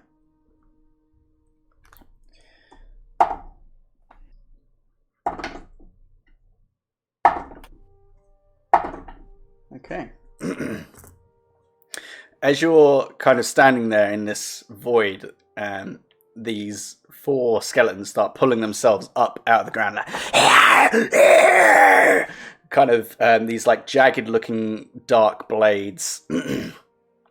One with like these tattered robes and seemingly like some sort of like tome like hanging off of it.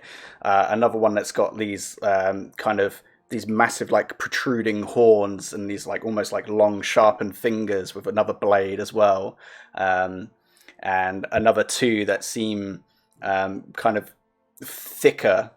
And kind of like they do have like armor on them, but it's somewhat like worn and like falling off where like they've had like degraded over time.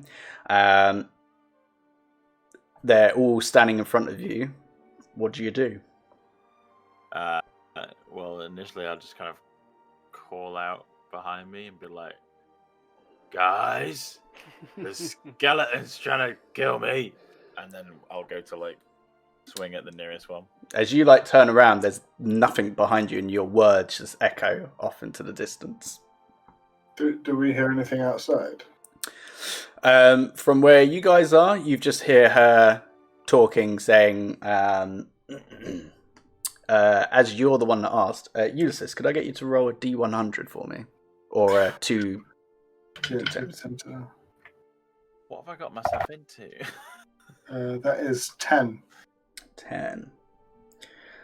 You just hear her saying, The mother has disguised herself, and it is her babe that is lost and will not return. She will nurse no other. and you just hear Ulrich kind of grunting like, oh, yeah, no, it's weird. Just turn to those and I was like, what a crock of shit. Ulrich, Yeah. what are you doing? Got the 4 of them in front of you. Well, I'm raging. I'm Right. scared. Don't know what's happening. And I'm gonna swing at the first one. I see. Cool. So the first one you see, the one that's kind of walking towards you with like the tome hanging off of its waist, and it's like, Cool. Yeah. Nice. Hot. That is a swinging with my battle axe. There's a 19 to hit. 19 hits. Okie dokie, and then that is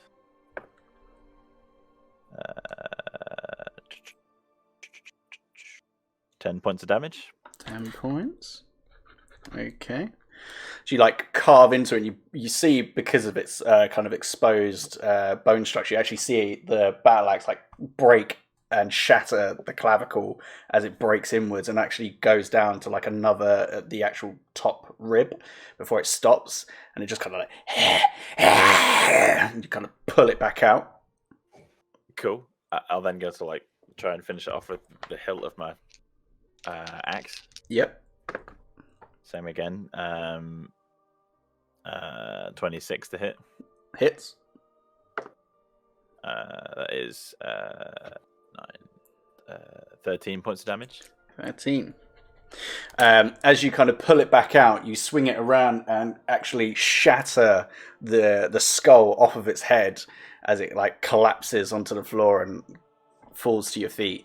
As the other skeletons all kind of like look at each other like, and kind of get ready to charge at you. Okay. I'm in the void being attacked by skeletons. Always what I wanted to happen. Cool. Anything else? That's your bonus action. Yeah. That's my bonus action. Yeah, that's it. Cool. So the first one with like these like exaggerated kind of horns coming out of its head runs towards you. So 17. Yeah, it hits. Hits. Okay, that is. You take 7 points of slashing damage as it runs up to you and like carves up. It's like, not halved. Not halved. Not halved. Oh, I'm in a dream. This is psychic damage. See what you've done here, man. The one with this kind of like thick, heavy armor, and it's got like it's almost like heavy like axe that it drags behind you, kind of swings it round. Oof, that is that's a 10. That's not hitting there. As it like swings it, because it's such an exaggerated swing, you kind of see it coming pretty easily, and you manage to like duck under it and like push it to one side, leaving just the one in front of you that has this like kind of shield braced against one arm that's kind of like dragging behind it as it goes to hit you with like a hammer of some sort. That's a natural 20. But there's a 1 on the damage die, so that is 10 points. Yes. Okay. As this one kind of swings down, and it actually, as you go to put your arm up, it actually like catches the elbow and like pushes it inwards. Doesn't break it, luckily, but definitely hurts. From the smarts. Right, it's your turn. All 3 of them just kind of like kind of glaring and getting ready to tear you apart. I'm gonna go for the one with the horns, I guess. Yep. It's 19 to hit. 19 hits. Ooh, yeah, nice. 18 points of damage. 18. As you kind of, after taking these like hits, you kind of your rage still burning inside of you. You feel the foam like starting to like gather at the corner of your mouth, and you just kind of 2-hand whack and like smash the spine out of the center of this skeletal creature, like breaking it in half as it falls to the ground. Bruh. Still got another attack. Yeah, the one with the hammer, I guess. Yep. Oh, natural 20. Nice.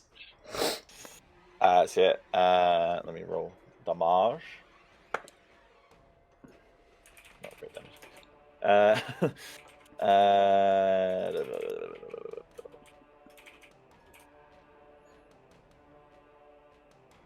12 points of damage. 12 points of damage.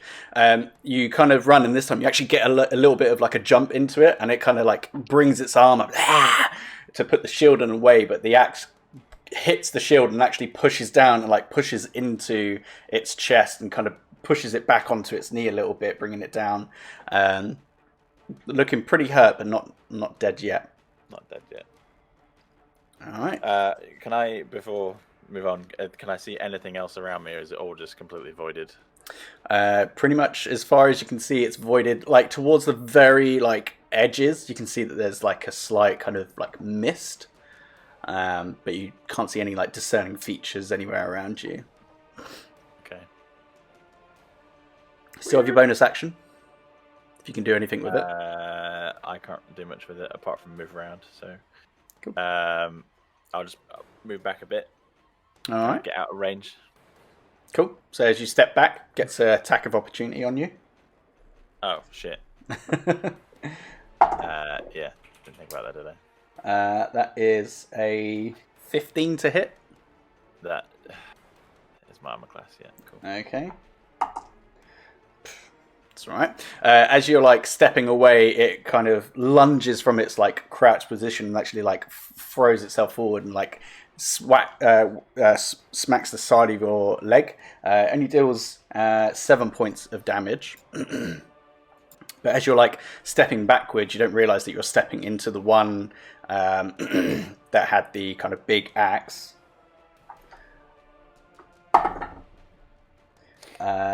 Yep, that's 15 again. Damn it, yeah. Okay. You take 8 points of damage. Cool. As you're kind of like backing up to it, you actually you don't even see it happen. You just feel this massive kind of thudding sensation as like the axe is like cleaved into your back a little bit, but you manage to like shake it off, and now you're kind of like stood in between these two. So there's 2 left now. Just 2 left. Okay.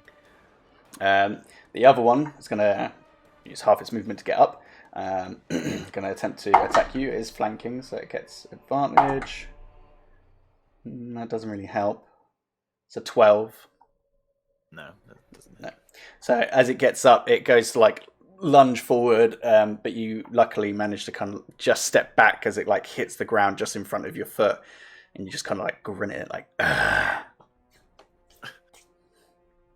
It's back to you. All right. There's 2 either side of me, basically. Yeah, one in front, one behind. Cool. I will attack the one in front of me. Oof, not a good roll. 15 to hit. 15 still hits. Nice. Not super high AC. Ooh.